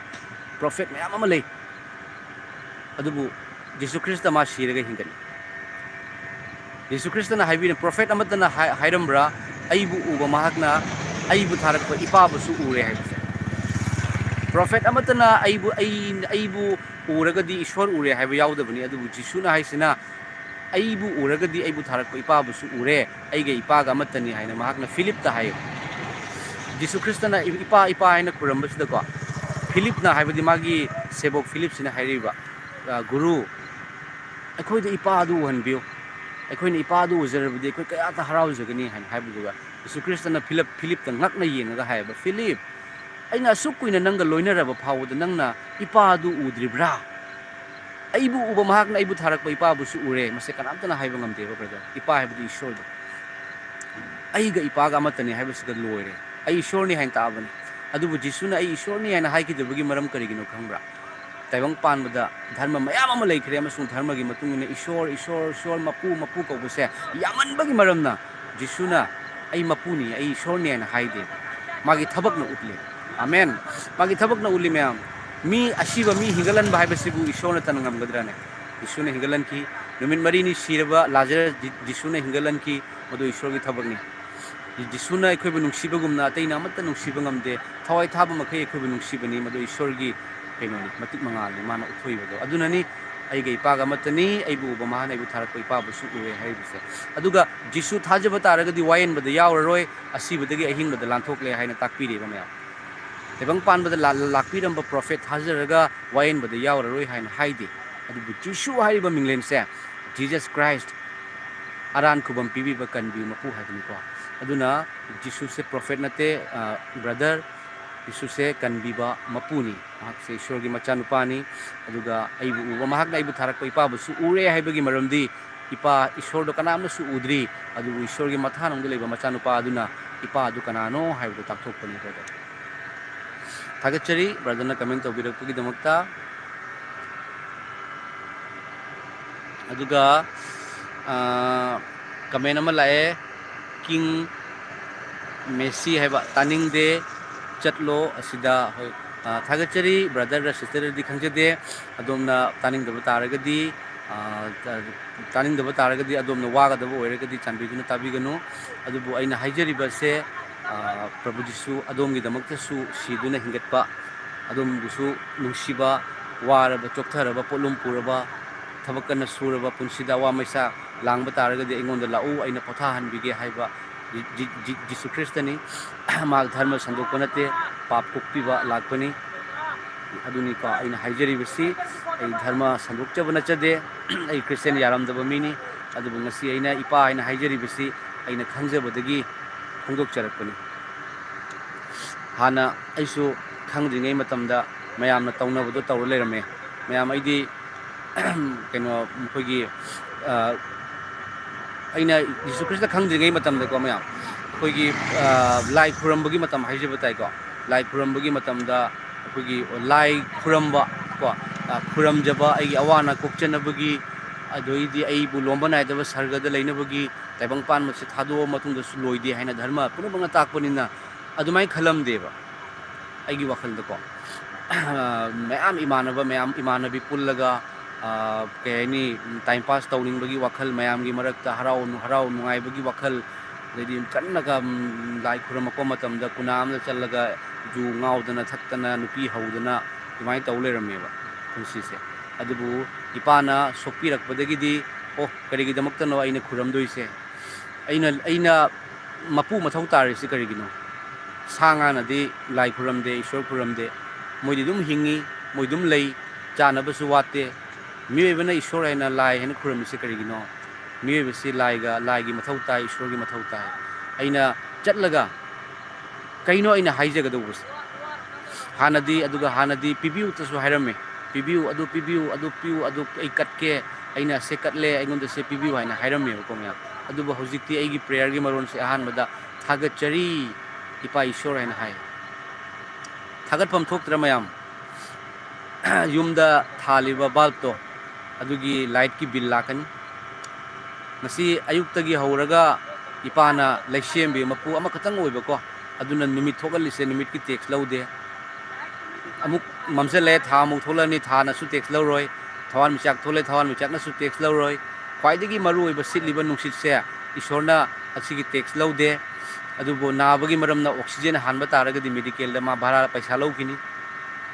ngasi aina ngangbang ngamjariba aikoina taba ngamjariba aigi mitna uba fangjariba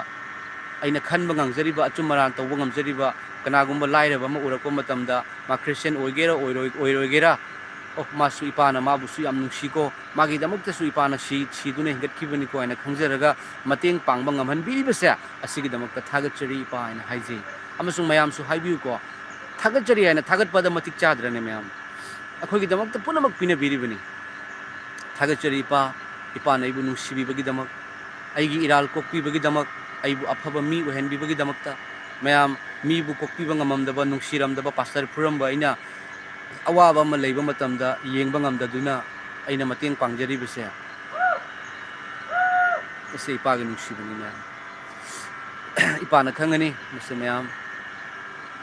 मिंगोंदा पीरगा हराउजबा मिनी ऐसे थागतचरी ब्रदर याम nungsijai मैम खर इंधरे याम साए मैम अदुगा कमेंट अमतंगा पाथोक्सगे धनराज अंगोम गुड इवनिंग ओजा प्रभुबु थागतचरी आमेन बबिता मणिपुर हाइदुना हाइबिरी sister Babita praise the lord अदो मुसी याम थागतचरी गुड इवनिंग ईश्वरना ngasiगी फजबा नुमिदांग वाइरम अमसु ईश्वरना पिनेबिबनी को मरम पुनमुक्ता थागतपिउ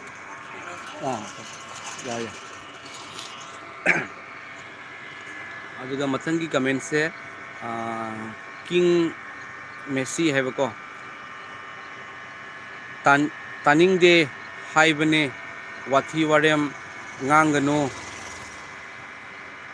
स्वाइदा हुई मिनाय ना हाइबिरे अदोमना दुमाइना ngangbirapado aidi adomna thagatchage adomna thina ngangbirapagi damak thagatchari adubu adomnadi minai hebi ko aidi nangonda oza aina haige adomna sirap tawbi aina bor pige ko maram di Jesu Christ gi madu thabakni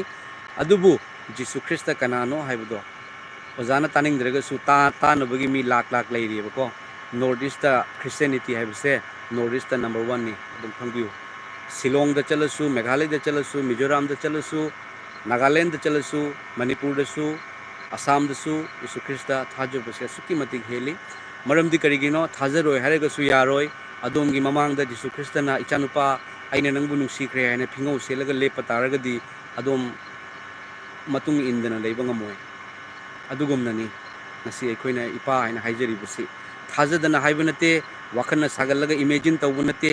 नसी ब्रदरना 2024 हाइना हाइबिरिदो यीशु ख्रिस्टना पोकपदगी चही मसिंग थीबा होकिबने बंगालीगिसु तारीख लई बंगालीगी तारीख तुगा था फारगा बेतन फंगिबदो यीशु Christ माना पोकपदगी date 1 हाइना लागबने बंगालीगी date ता आइना बेतन लौगे हाइन चलुरगदी Meena ngangakkani adubu tang amada beton fangise ipa jisu krista magi blessing naktani ko hagachari adomna comment obirakpagi damakta adom buisorna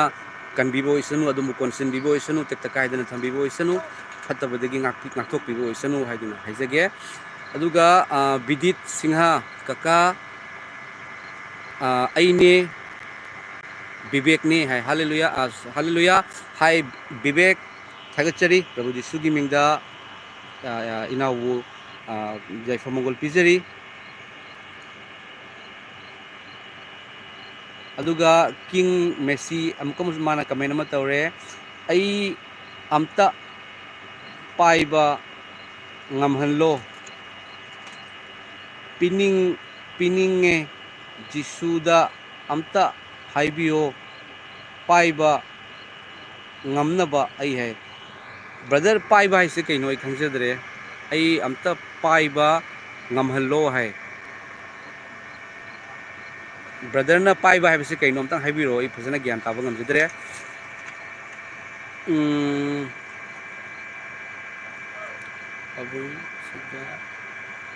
अदुगा तारिबो तारी है ब्रदर ना पाबुंग सिदा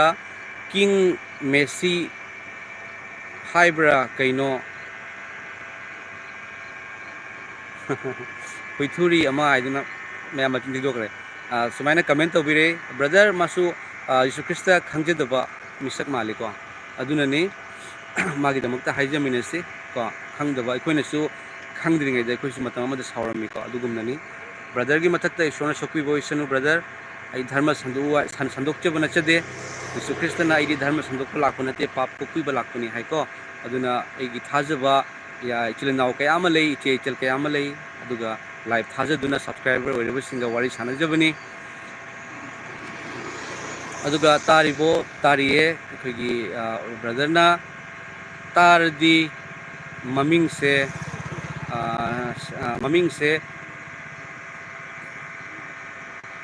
थारदी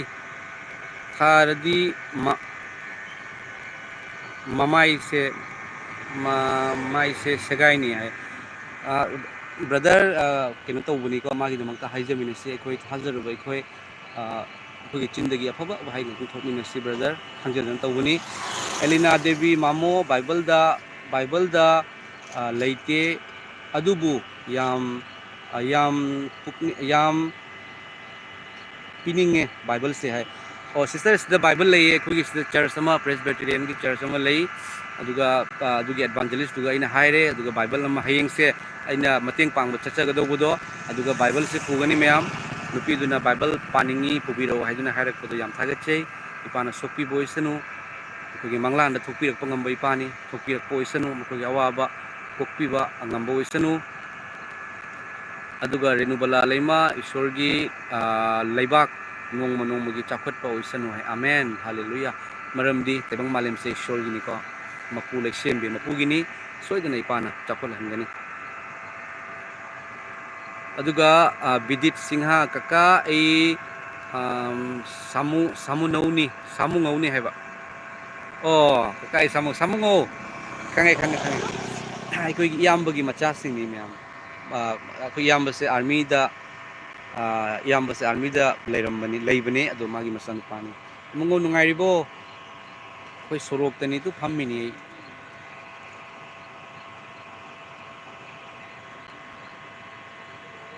ꯑꯗꯨꯒ ꯀꯤꯡ ꯃꯦꯁꯤ ꯇꯥꯔꯤꯕꯣ ꯍꯥꯏ ꯇꯥꯔꯤꯕꯣ ꯍꯥꯏꯕ꯭ꯔꯥ ꯀꯩꯅꯣ itu mayam sanau noise minay ngaktani nasagi napa masak khangdaba minay oigadaba mine noigumba ꯂꯩꯕꯗꯒꯤ ꯑꯩꯈꯣꯏ ꯃꯤꯅꯥꯏ ꯑꯣꯏꯔꯒ ꯕ꯭ꯔꯗꯔꯒꯤ ꯀꯃꯦꯟꯁꯦ ꯑꯩ ꯄꯥꯕ ꯉꯝꯖꯗꯦ ꯃꯔꯝꯗꯤ ꯑꯗꯣꯝꯅ ꯏꯔꯛꯏꯕꯁꯦ ꯁꯤꯗ ꯏꯀꯥꯏꯅꯕ ꯋꯥꯍꯩ ꯀꯌꯥ ꯑꯃ ꯌꯥꯎꯔꯦꯀꯣ ꯀꯨꯀꯤꯅ ꯈ꯭ꯔꯤꯁꯇꯦꯟꯅꯤ ꯍꯥꯏꯔꯒ ꯃꯆꯤꯟ ꯊꯤꯔꯛꯄ ꯃꯇꯝꯗ ꯑꯩꯈꯣꯏ ꯏꯁꯣꯔꯒꯤ ꯃꯆꯥ ꯅꯠꯇꯦ ꯍꯥꯏꯅ ꯉꯥꯡꯖꯔꯤꯕꯅꯤ ꯑꯗꯣ ꯑꯗꯣꯝꯅ ꯃꯆꯤꯟ ꯊꯤꯕꯗꯨꯗꯤ ꯀꯔꯤ ꯍꯥꯏꯒꯅꯤ मचिन थीब फत्ते है मचिन थीरक्तबसे अफबद चिंबरा फत्तबद चिंबरा अदुगा इपा आइना हारिबदो लैसेमबिरक मपुसे नुमित था थवान मिचाक सेंबिबा मपुसे असिनी असेंग इपा को जीसु ख्रिस्ट से अमेरिका दा चलसु जीसु ख्रिस्ट खुरमी पाकिस्तान दसु जीसु ख्रिस्ट खुरंब लई वर्ल्ड की मफम पुनमक चलु जीसु खुरंब लईगनी को अदुना असेंबा इपादो लैसेम नुमित सेंबिबा था सेंबिबा थवान मिचाक सेंबिबा मियोइबा सेंबिरकपदो असेंबा इपानी अदो करमनो हाइबदो अदो ममुतन हंगबियो को अदोमदा साउनिंग नते मैम साउबा यादे इपागी मिंदा मैम कमेंट से लोरमे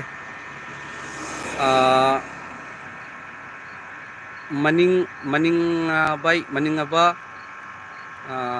विदाय आमेन है हाइबिरई ईश्वर की मचा ओइख्रबा अखोइगी पांगलदी प्रेयर कन्ना तौबा असिना अखोइगी पांगलनी हाइदुना इबिरई हालेलुया प्रेज द लॉर्ड ओजा ओजागी लेक्चर ताबदा पेनबा नाइदेको ओजाबु याम थागचरी हाइदुना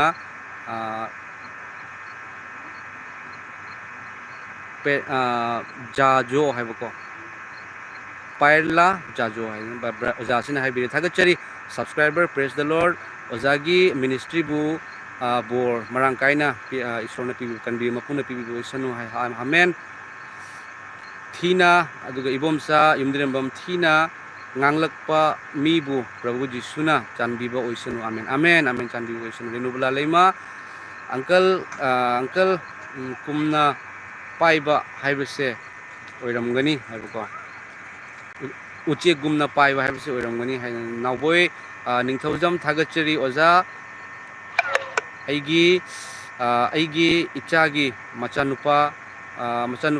मबुक्ता मचानुपा मखुत तेक्तुना नाबदो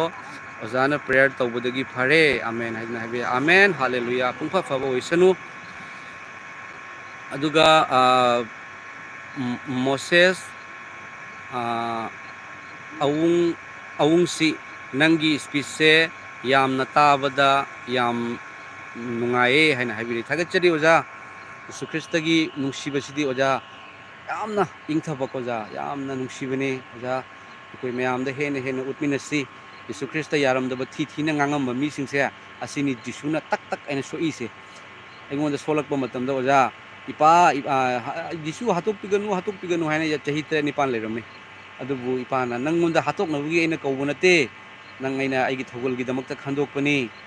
अपोस्टल पोलगी वारीद पाव हाइदुना मैम अइगोंद पाहनबिरे इपाना को ma'am अइदी apostle पोलदी अथोइबनी अइदी Kanasu नचदे अइदी सुनोनी ma'am अइना prayer कमाइ तौई खंबरा अइना मीना कइगोंद याम थागलकप मतमसे ओजा नंग याम फै अइना खुरमेबा इपा थागचरी अइदी सुनोनी को इपा सुनो 00 मतिक चादबो इबु इपाना थौगल तौहनबिबगी दमक थागचरी इपा ईश्वर हेन इपागे चुम्बसे फोंदोकसगे हाइदुना मैम अइदी प्रेयर तौजे मैम ममसेले मैम ममसेले दुना ngasiगी ओइना ai live se losinjerege नेंगबोय कॉन्साई आमेन हालेलुया ओजा है हाइबिरे हालेलुया ओजा ओजाबुसु इकाई खुमनबो उच्चरी अदुगा रंजिता हंगजबम थागचरी इपा ईश्वर आई Manipur दगिने ngarang I Manipur दगिने नारांग पोकपने ngarang pokpane angang do haibni ko angang do sugar low oye aduna ozana prathana taubiyo ꯃꯃꯥꯁꯨ ꯏꯁꯣꯔ ꯊꯥꯖꯩ ꯑꯃꯦꯟ ꯁꯣꯏꯗꯅ ꯍꯥꯏꯖꯒꯦ ꯑꯗꯨꯒ ꯃꯌꯥꯝ ꯂꯣꯏꯁꯤꯟꯖꯔꯒꯦ ꯑꯗꯨꯒꯅꯦ ꯃꯌꯥꯝ ꯑꯩꯅ ꯍꯌꯦꯡ ꯃꯇꯦꯡ ꯄꯥꯡꯒꯅꯤ ꯍꯥꯏꯅ ꯇꯧꯖꯕꯗꯣ ꯃꯌꯥꯝꯅ ꯃꯇꯦꯡ ꯄꯥꯡꯕꯤꯔꯩ ꯑꯗꯨꯕꯨ ꯈꯔ ꯄꯩꯁꯥꯁꯦ ꯈꯤꯇꯪ ꯃꯇꯦꯡ ꯄꯥꯡꯒꯗꯕꯁꯤ ꯈꯤꯇꯪ ꯋꯥꯠꯂꯤ ꯃꯌꯥꯝ ꯑꯗꯨꯅ ꯀꯅꯥꯒꯨꯝꯕ ꯏꯁꯣꯔ ꯊꯥꯖꯕ ꯌꯦꯡꯕꯤꯕ ꯇꯥꯔꯒꯗꯤ ꯑꯗꯣꯝꯅ ꯉꯝꯕꯤꯕ ꯇꯥꯔꯒꯗꯤ ꯃꯇꯦꯡ ꯈꯔ ꯄꯥꯡꯕꯤꯔꯣ ꯍꯥꯏꯗꯨꯅ ꯍꯥꯏꯖꯒꯦ ꯍꯥꯏꯔꯤꯕ ꯐꯦꯃꯤꯂꯤ ꯑꯗꯨꯗ ꯄꯥꯡꯒꯗꯧꯕꯁꯤ ꯌꯥꯝꯅ ꯂꯩꯀꯣ ꯑꯗꯨꯕꯨ ꯍꯧꯖꯤꯛ ꯂꯥꯛꯏꯕ ꯑꯦꯃꯥꯎꯟꯁꯤꯗꯤ ꯌꯥꯝꯅ ꯂꯣ ꯌꯥꯝ ꯂꯤꯛꯏ ꯑꯗꯨꯅ ꯃꯌꯥꯝꯅ ꯃꯇꯦꯡ ꯄꯥꯡꯕꯤꯔꯣ ꯑꯩꯅ ꯑꯗꯨꯒꯤꯗꯣ ꯌꯦꯡꯕꯤꯌꯨ ꯑꯗꯨꯒ ꯃꯌꯥꯝꯅ ꯉꯝꯖꯕ ꯃꯇꯦꯡ ꯄꯥꯡꯕꯤꯌꯨ ꯃꯌꯥꯝ ꯑꯩꯈꯣꯏ ꯊꯥꯖꯔꯨꯕ ꯑꯩꯈꯣꯏꯒꯤ ꯄꯥꯡꯒꯜꯅꯤ ꯑꯗꯨꯒ ꯃꯌꯥꯝꯗ ꯀꯔꯤꯒꯨꯝꯕ ꯑꯃꯇ ꯍꯥꯏꯖꯒꯦꯀꯣ ꯌꯥꯝ ꯅꯣꯛꯅꯤꯡꯕ ꯋꯥꯍꯩ ꯑꯃ ꯃꯌꯥꯝ ꯃꯅꯤꯄꯨꯔꯗꯒꯤ ꯀꯣ ꯈ꯭ꯔꯤꯁꯇꯦꯟꯒꯤ ꯅꯨꯄꯥ ꯑꯃ ꯃꯩꯇꯩꯅꯤ ꯅꯨꯄꯥꯁꯤ ꯃꯥ ꯑꯆꯧꯕ ꯐꯝ ꯑꯃ ꯄꯥꯏ ꯍꯥꯏꯗꯨꯅ ꯍꯥꯏꯀꯣ ꯑꯗꯨꯒ ꯑꯗꯨꯝ ꯑꯩꯒ ꯑꯗꯨꯝ ꯋꯥꯔꯤ ꯁꯥꯟꯅꯩ ꯑꯗꯨꯗꯒꯤꯗꯤ ꯃꯥꯒꯤ ꯌꯥꯅꯤꯡꯕ ꯌꯥꯅꯤꯡꯗꯕ ꯑꯩꯅ ꯀꯩꯅꯣꯒꯤ ꯀꯨꯀꯤꯁꯤꯡꯒꯤ ꯃꯇꯥꯡꯗꯒ ꯃꯤꯍꯥꯠꯄꯗꯨꯗꯤ ꯐꯠꯇ꯭ꯔꯗꯤ ꯐꯠꯇꯦ ꯍꯥꯏꯅ ꯍꯥꯏꯒꯗꯕꯅꯤꯗꯅ ꯑꯃꯨꯛ ꯍꯥꯏꯔꯛꯄ ꯃꯇꯝꯁꯤꯗ ꯃꯥꯅ ꯑꯗꯨꯝ ꯑꯩꯉꯣꯟꯗ ꯋꯥꯍꯩ ꯑꯗꯨꯝ ꯍꯥꯏꯀꯣ ꯑꯣꯖꯥ ꯅꯪꯒꯤ ꯋꯥꯍꯩ ꯇꯥꯏ ꯑꯗꯨꯕꯨ ꯑꯗꯨꯅꯤ ꯀꯥꯏꯅ ꯑꯩꯉꯣꯟꯗ ꯍꯥꯏꯌꯦꯕꯀꯣ ꯑꯗꯣ ꯃꯌꯥꯝ ꯑꯩꯅ ꯍꯥꯏꯕꯅꯦꯕ ꯑꯣꯖꯥ ꯃꯥꯅ ꯍꯥꯏ ꯑꯩꯉꯣꯟꯗ ꯃꯥꯁꯦ ꯃꯅꯤꯄꯨꯔꯗ ꯃꯩꯇꯩꯗ ꯈꯔ ꯏꯅꯥꯛ ꯈꯨꯜꯂꯤ ꯌꯨꯝꯒꯁꯦ ꯃꯊꯣꯟ 2-3 ꯇꯧꯅ ꯁꯥꯔꯤ ꯂꯨꯄꯥ ꯂꯥꯛ ꯀꯌꯥꯅꯣ ꯍꯥꯏꯀꯣ ꯂꯨꯄꯥ ꯂꯥꯛꯀꯤ ꯌꯨꯝꯅꯤ ꯂꯥꯛ 15 ꯍꯥꯏꯕ꯭ꯔꯥ 30 ꯍꯥꯏꯕ꯭ꯔꯥ ꯑꯗꯨꯒꯤ ꯌꯨꯝ ꯁꯥꯔꯤꯕꯅꯤ ꯍꯥꯏꯕꯁꯤꯗ ꯑꯩꯅ ꯍꯥꯏꯕꯀꯣ ꯑꯣꯖꯥ ꯋꯥꯠꯁꯑꯦꯞꯇ ꯊꯥꯕꯅꯤ ꯑꯣꯖꯥ ꯁꯨꯃꯥꯏꯅ ꯑꯋꯥꯕ ꯏꯃꯨꯡ ꯑꯃ ꯂꯩꯔꯦ ꯑꯗꯨꯗ ꯃꯇꯦꯡ khitang ꯄꯥꯡꯕꯤꯌꯨ ꯑꯣꯖꯥꯅ ꯍꯥꯏꯅ ꯊꯥꯔꯨꯕ ꯂꯨꯄꯥ ꯂꯥꯛ ꯀꯌꯥꯒꯤ ꯌꯨꯝ ꯁꯥꯏ ꯍꯥꯏꯔꯝꯕ ꯑꯩ ꯌꯨꯝ ꯃꯊꯣꯟ ꯁꯥꯏ ꯍꯥꯏꯔꯝꯕ ꯅꯨꯄꯥꯗꯨꯅ ꯀꯔꯤ ꯍꯥꯏꯔꯛꯀꯦꯕꯨ ꯑꯩꯅ ꯑꯋꯥꯕꯗ ꯇꯥꯔꯕꯁꯤꯡꯗ ꯃꯇꯦꯡ ꯄꯥꯡꯖꯕ ꯉꯝꯅꯕ ꯄ꯭ꯔꯦꯌꯔ ꯇꯧꯕꯤꯌꯨ ꯍꯥꯏ ꯃꯌꯥꯝ ꯀꯣ ꯃꯇꯦꯡ ꯄꯥꯡꯖꯕ ꯉꯝꯅꯕ ꯄ꯭ꯔꯦꯌꯔ ꯇꯧꯕꯤꯌꯨ ꯍꯥꯏ ꯑꯗꯨꯕꯨ ꯌꯨꯝꯗꯤ ꯂꯥꯛꯀꯤ ꯁꯥꯔꯦꯅ ꯍꯥꯏꯕ ꯑꯋꯥꯕ ꯇꯥꯔꯕ ꯑꯃꯒꯤꯗꯃꯛꯇ ꯀꯅꯥꯒꯨꯝꯕ ꯃꯤꯅꯁꯨ ꯍꯥꯏꯁꯅꯨ ꯑꯗꯨꯕꯨ ꯑꯋꯥꯕ ꯇꯥꯔꯕ ꯑꯃꯒꯤꯗꯃꯛꯇ ꯏꯄꯥꯒꯤ ꯃꯤꯡꯗꯅꯤꯀꯣ ꯃꯌꯥꯝ ꯑꯩꯅ ꯃꯇꯦꯡ ꯄꯥꯡꯗꯣꯏꯗꯣ ꯍꯥꯏꯔꯤꯕ ꯏꯃꯨꯡꯗꯨꯅ ꯆꯥꯒꯦꯔꯥ ꯌꯣꯟꯊꯣꯛꯀꯦꯔꯥ ꯑꯗꯨꯝ ꯑꯩꯈꯣই ꯈꯪꯈ꯭ꯔꯦ ꯑꯗꯨꯕꯨ ꯑꯋꯥꯕꯗ ꯇꯥꯔꯕ ꯃꯤꯉꯣꯟꯗ ꯄꯤꯌꯨ ꯍꯥꯏꯕꯁꯤꯗꯤ ꯏꯄꯥꯒꯤ ꯋꯥꯍꯩꯅꯦꯕ ꯃꯊꯧ ꯇꯥꯕ ꯃꯤꯉꯣꯟꯗ ꯄꯤꯌꯨ ꯍꯥꯏꯕꯁꯤꯗꯤ ꯏꯄꯥꯒꯤ ꯋꯥꯍꯩꯅꯦꯕ ꯐꯨꯔꯤꯠ 2 ꯂꯩꯕ ꯃꯍꯥꯛꯀꯗꯨꯅ ꯐꯨꯔꯤꯠ ꯑꯃ ꯂꯩꯇꯕꯗ ꯄꯤꯌꯨ ꯍꯥꯏꯕꯁꯦ ꯏꯄꯥꯒꯤ ꯋꯥꯍꯩꯅꯦꯕ ꯃꯌꯥꯝ ꯅꯠꯇ꯭ꯔ ꯆꯥꯅꯕ ꯂꯩꯕ ꯃꯍꯥꯛꯅ ꯆꯥꯃꯤꯟꯅꯧ ꯍꯥꯏꯅ ꯍꯥꯏꯔꯤꯕꯁꯤ ꯏꯄꯥꯒꯤ ꯋꯥꯍꯩꯅꯦ ꯏꯄꯥꯒꯤ ꯃꯤꯡꯗ ꯇꯧꯒꯗꯕꯅꯤ ꯑꯗꯨꯕꯨ ꯀꯔꯤ ꯈꯜꯂꯤꯕ ꯈꯪꯗꯦ ꯃꯌꯥꯝ ꯍꯟꯗꯛ ꯃꯇꯦꯡ ꯄꯥꯡꯕꯤꯔꯛꯄꯁꯤꯡꯁꯦ ꯌꯤꯁꯨ ꯈ꯭ꯔꯤꯁꯇꯅ ꯍꯥꯏꯗꯤ ꯊꯃꯣꯏ ꯂꯩꯖꯕ ꯌꯤꯁꯨ ꯈ꯭ꯔꯤꯁꯇꯗ ꯊꯃꯣꯏ ꯂꯩꯖꯕ ꯑꯗꯨꯒ ꯏꯄꯥ ꯍꯥꯏꯅ ꯀꯧꯖꯕꯀꯣ ꯌꯥꯝ ꯃꯔꯤ ꯂꯩꯅꯕ ꯏꯁꯣꯔꯒꯤ ꯃꯆꯥꯁꯤꯡꯅ ꯑꯌꯥꯝꯕ ꯃꯇꯦꯡ ꯄꯥꯡꯕꯤꯔꯛꯄꯅꯤ ꯑꯩ ꯈꯪꯖꯩ ꯃꯇꯦꯡ ꯄꯥꯡꯕꯤꯔꯛꯄ ꯄꯨꯝꯅꯃꯛꯄꯨ ꯏꯁꯣꯔꯅ ꯇꯦꯛꯇ ꯀꯥꯏꯗꯅ ꯊꯝꯕꯤꯕ ꯑꯣꯏꯁꯅꯨ ꯃꯌꯥꯝ ꯍꯌꯦꯡꯁꯨ ꯚꯤꯗꯤꯑꯣꯗꯣ ꯃꯇꯦꯡ ꯄꯥꯡꯕꯒꯤ ꯚꯤꯗꯤꯑꯣꯗꯣ ꯑꯩ ꯑꯞꯂꯣꯗ ꯇꯧꯖꯔꯛꯀꯦ ꯑꯗꯨꯒ ꯌꯦꯡꯕꯤꯔꯤꯕꯁꯤꯡꯒꯤ ꯃꯔꯛꯇ ꯀꯅꯥꯒꯨꯝꯕ ꯏꯆꯤꯟ ꯏꯅꯥꯎꯁꯤꯡꯅ ꯍꯥꯏꯔꯤꯕ ꯚꯤꯗꯤꯑꯣꯗꯣ ꯌꯦꯡꯗ꯭ꯔꯤꯕ ꯇꯥꯔꯒꯗꯤ ꯑꯃꯨꯛꯇꯪ ꯌꯦꯡꯕꯤꯌꯨ ꯌꯥꯝꯅ ꯋꯥꯔꯕ ꯏꯃꯨꯡ ꯃꯅꯨꯡꯅꯤ ꯌꯤꯁꯨ ꯈ꯭ꯔꯤꯁꯇꯅ ꯑꯩꯒꯤ ꯊꯃꯣꯏꯗ ꯐꯥꯎꯍꯟꯕꯤꯔꯛꯄꯅꯤ ꯃꯗꯨꯗꯒꯤ ꯑꯩꯅ ꯚꯤꯗꯤꯑꯣ ꯁꯦꯝꯖꯕꯅꯤ ꯍꯌꯦꯡꯁꯦ ꯃꯇꯦꯡ ꯄꯥꯡꯕ ꯆꯠꯆꯒꯅꯤ ꯃꯌꯥꯝ ꯒꯦꯁ ꯁꯤꯂꯤꯟꯗꯔ ꯂꯩꯍꯧꯗꯦ ꯆꯨꯂꯥ ꯂꯩꯍꯧꯗꯦ ꯆꯦꯡꯁꯨ ꯋꯥꯜꯂꯒ ꯆꯥꯏ ꯍꯥꯏꯗꯨꯅ ꯍꯥꯏ ꯊꯕꯛ ꯁꯨꯅꯤꯡꯉꯥꯏꯒꯤ ꯃꯤ ꯂꯩꯇꯦ ꯁꯨꯔꯤꯕ ꯃꯄꯥꯗꯨꯁꯨ ꯃꯃꯤꯠ ꯌꯥꯗ꯭ꯔꯦ ꯃꯥꯒꯤ ꯅꯨꯄꯤꯗꯨꯅ ꯀꯦꯟꯁꯔ ꯅꯥꯔꯒ ꯂꯩꯔꯦ ꯃꯌꯥꯝ ꯑꯁꯤꯅꯤ ꯍꯤꯗꯥꯛ ꯆꯥꯅꯤꯡꯉꯥꯏ ꯄꯩꯁꯥ ꯂꯩꯇꯦ ꯌꯨꯝꯗꯣ ꯁꯥꯕ ꯁꯔꯀꯥꯔꯅ ꯏꯟꯗꯤꯔꯥ ꯑꯋꯥꯁ ꯍꯥꯏꯕꯗꯣ ꯁꯥꯔꯝꯃꯒ ꯊꯣꯡ ꯄꯥꯟꯕ ꯉꯝꯗꯗꯅ ꯐꯤꯅ ꯈꯜꯂꯒ ꯂꯩ ꯃꯌꯥꯝ ꯑꯗꯨꯒꯤꯗꯤ ꯑꯩꯈꯣꯏ ꯁ꯭ꯋꯥꯏꯗ ꯃꯤꯅ ꯍꯥꯏ ꯃꯗꯨꯗꯤ ꯆꯦꯡ KG ꯑꯃꯅ ꯍꯦꯛ ꯄꯤꯕꯤ ꯑꯗꯨꯗꯒꯤꯗꯤ ꯆꯥꯛ ꯆꯥꯔ ꯂꯥꯛꯑꯣ ꯍꯥꯏꯅ ꯍꯦꯛ ꯀꯧꯔꯒ ꯍꯦꯛ ꯄꯤꯖ ꯁꯨꯃꯥꯏꯅ ꯇꯧꯋꯤ ꯍꯥꯏꯗꯨꯅ ꯑꯩꯉꯣꯟꯗ ꯇꯥꯖꯔꯛꯄꯗꯒꯤ ꯊꯃꯣꯏꯗ ꯑꯩꯅ ꯅꯨꯡꯉꯥꯏꯇꯅ ꯑꯩꯅ ꯀꯩꯅꯣ ꯇꯧꯖꯕꯅꯤ ꯃꯇꯦꯡ ꯄꯥꯡꯖꯕꯅꯤꯀꯣ ꯃꯌꯥꯝ ꯑꯩꯒꯤ YouTube ꯆꯦꯅꯦꯜꯗ ꯀꯟꯕꯤꯌꯨ ꯃꯄꯨꯒꯤ ꯆꯦꯅꯦꯜꯗ ꯆꯪꯗꯨꯅ ꯌꯦꯡꯕꯤꯌꯨ ꯉꯔꯥꯡ ꯑꯞꯂꯣꯗ ꯇꯧꯖꯕꯅꯤ ꯑꯗꯨꯒ ꯑꯗꯣꯝꯅ ꯉꯝꯕꯤꯕ ꯇꯥꯔꯒꯗꯤ ꯃꯇꯦꯡ ꯄꯥꯡꯕꯤꯌꯨ ꯖꯤꯁꯨꯒꯤ ꯃꯤꯡꯗ ꯍꯥꯏꯗꯨꯅ ꯍꯥꯏꯖꯔꯤ ꯃꯔꯝꯗꯤ ꯍꯧꯖꯤꯛ ꯂꯥꯛꯏꯕ ꯁꯦꯜꯁꯦ ꯈꯔ ꯂꯤꯛꯏ ꯃꯌꯥꯝ ꯑꯗꯨꯅ khitang ꯑꯩꯈꯣꯏꯅ ꯃꯇꯦꯡ ꯄꯥꯡꯕꯗ ꯑꯩꯁꯨ ꯄꯥꯡꯒꯜ ꯊꯣꯛꯅ ꯄꯥꯡꯖꯕ ꯉꯝꯅꯕꯒꯤꯗꯃꯛ ꯊꯥꯒꯠꯆꯔꯤ ꯑꯔꯣꯏꯕꯗ ꯌꯦꯡꯕꯤꯔꯤꯕ ꯄꯨꯝꯅꯃꯛꯀꯤꯗꯃꯛꯇ ꯑꯩ ꯍꯥꯏꯖꯔꯛꯀꯦ ꯑꯗꯣꯝꯒꯤ ꯑꯋꯥꯕ ꯑꯅꯥꯕ ꯂꯥꯡꯇꯛꯅꯕ ꯂꯩꯔꯤꯕ ꯄꯨꯝꯅꯃꯛ ꯏꯄꯥꯅ ꯈꯪꯉꯤ ꯑꯗꯣꯝ ꯂꯥꯡꯇꯛꯅꯒꯅꯨ ꯑꯃꯁꯨꯡ ꯀꯤꯕꯁꯨ ꯇꯧꯒꯅꯨ ꯃꯔꯝꯗꯤ ꯑꯩꯅ ꯅꯈꯣꯏꯒ ꯂꯣꯏꯅꯔꯤ ꯍꯥꯏꯕꯁꯤ ꯏꯄꯥꯅ ꯐꯣꯡꯗꯣꯛꯄꯤꯔꯤꯕꯅꯤ ꯏꯔꯝꯗꯝ ꯃꯅꯤꯄꯨꯔꯁꯤ ꯇꯦꯛꯇ ꯀꯥꯏꯗꯕ ꯏꯔꯝꯗꯝ ꯑꯣꯏꯅ ꯂꯩꯍꯟꯕꯤꯕ ꯑꯣꯏꯁꯅꯨ ꯁꯔꯒꯅ ꯐꯝꯕꯥꯜ ꯑꯣꯏꯔꯒ ꯇꯥꯏꯕꯪꯄꯥꯟꯅ ꯈꯣꯡꯅꯦꯠ ꯑꯣꯏꯕꯤꯕ ꯖꯤꯁꯨ ꯈ꯭ꯔꯤꯁꯇꯅ ꯏꯔꯝꯗꯝ ꯃꯅꯤꯄꯨꯔ ꯏꯪꯊ ꯆꯤꯛꯊꯅ ꯂꯩꯍꯟꯕꯤꯕ ꯑꯣꯏꯁꯅꯨ ꯍꯥꯂꯦꯂꯨꯌꯥ ꯊꯥꯒꯠꯆꯔꯤ ꯏꯄꯥ ꯉꯁꯤꯒꯤ ꯂꯥꯏꯚ ꯑꯁꯤ ꯊꯥꯍꯟꯕꯤꯕꯒꯤꯗꯃꯛ ꯊꯥꯒꯠꯆꯔꯤ ꯏꯄꯥ ꯉꯁꯤꯒꯤ ꯂꯥꯏꯚ ꯑꯁꯤꯗ ꯌꯦꯡꯕꯤꯔꯤꯕ ꯀꯃꯦꯟ ꯇꯧꯕꯤꯔꯛꯄ ꯏꯄꯥ ꯑꯩꯈꯣꯏ ꯄꯨꯝꯅꯃꯛꯄꯨ ꯏꯄꯥꯅ ꯁꯣꯛꯄꯤꯌꯨ ꯑꯅꯥꯕꯗꯒꯤ ꯐꯍꯟꯕꯤꯌꯨ ꯕꯦꯠ ꯀꯣꯃꯦꯟ ꯇꯧꯕꯤꯔꯛꯄ ꯍꯥꯏꯔꯤꯕ ꯕ꯭ꯔꯗꯔ ꯑꯗꯨꯕꯨꯁꯨ ꯑꯣꯖꯥ ꯑꯗꯨꯕꯨꯁꯨ ꯏꯄꯥꯅ ꯂꯣꯏꯅꯕꯤꯌꯨ ꯏꯄꯥꯒꯤ ꯅꯨꯡꯁꯤꯕ ꯈꯪꯖꯗꯗꯨꯅ ꯇꯧꯕꯅꯤ ꯏꯄꯥꯅ ꯄꯨꯝꯅꯃꯛꯄꯨ ꯅꯨꯡꯁꯤ ꯊꯥꯒꯠꯆꯔꯤ ꯏꯄꯥ ꯏꯁꯣꯔ ꯑꯗꯨꯒ ꯅꯆꯥꯅ ꯍꯌꯦꯡ ꯃꯇꯦꯡ ꯄꯥꯡꯒꯅꯤ ꯍꯥꯏꯗꯨꯅ ꯈꯟꯖꯔꯤꯕꯁꯦ ꯏꯄꯥꯅ ꯍꯦꯟꯅ ꯃꯇꯦꯡ ꯄꯥꯡꯕ ꯉꯝꯕ ꯍꯥꯏꯕꯗꯨ ꯑꯣꯏꯍꯟꯕꯤꯌꯨ ꯑꯩꯈꯣꯏꯒꯤ ꯏꯆꯤꯜ ꯏꯅꯥꯎ ꯏꯆꯦ ꯏꯆꯜ ꯀꯌꯥꯒꯤ ꯃꯇꯦꯡꯁꯨ ꯏꯄꯥꯒꯤ ꯊꯧꯖꯥꯜꯗꯒꯤ ꯂꯥꯛꯍꯟꯕꯤꯗꯨꯅ ꯑꯋꯥꯔꯕ ꯏꯃꯨꯡ ꯑꯗꯣ ꯏꯄꯥꯒꯤ ꯕ꯭ꯂꯦꯁꯤꯡꯒ ꯂꯣꯏꯅꯅ ꯏꯪꯊꯕ पिनबीबा ngamba ohenbiu haiduna Prabhu Jisu gi mingda khuramjari amen hallelujah amen amla gangmei amen haiduna habirei thagachari oza amla gangmei oza bu thagachari mayam egi live se loisinjarage ei sorok ta phamjabani mayam tabi khaba punama pui sorna hena loina bibo isanu iramdam manipur ingtha chiktaba lamdam oisanu aduga thangjam ranjita ozagi gpay number haibiro haiduna haibirei sister e haizarake amtang isanbiyo egi gpay number do 84719294423 amtanga haizarake 84719294423 segi gpay number ni sister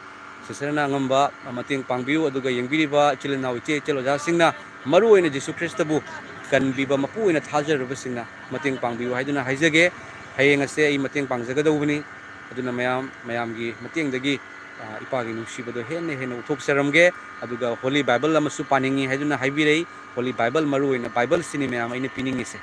maramdi ekhoina pangbasidi amuk loikhibe jai adu bible gi nungsiba ipagi thojaldi kedongida loiroi thagachari mayam matang asida loisinjerage comment se lai ibomcha yendrenbam oza ngasisu moirangda kukina bom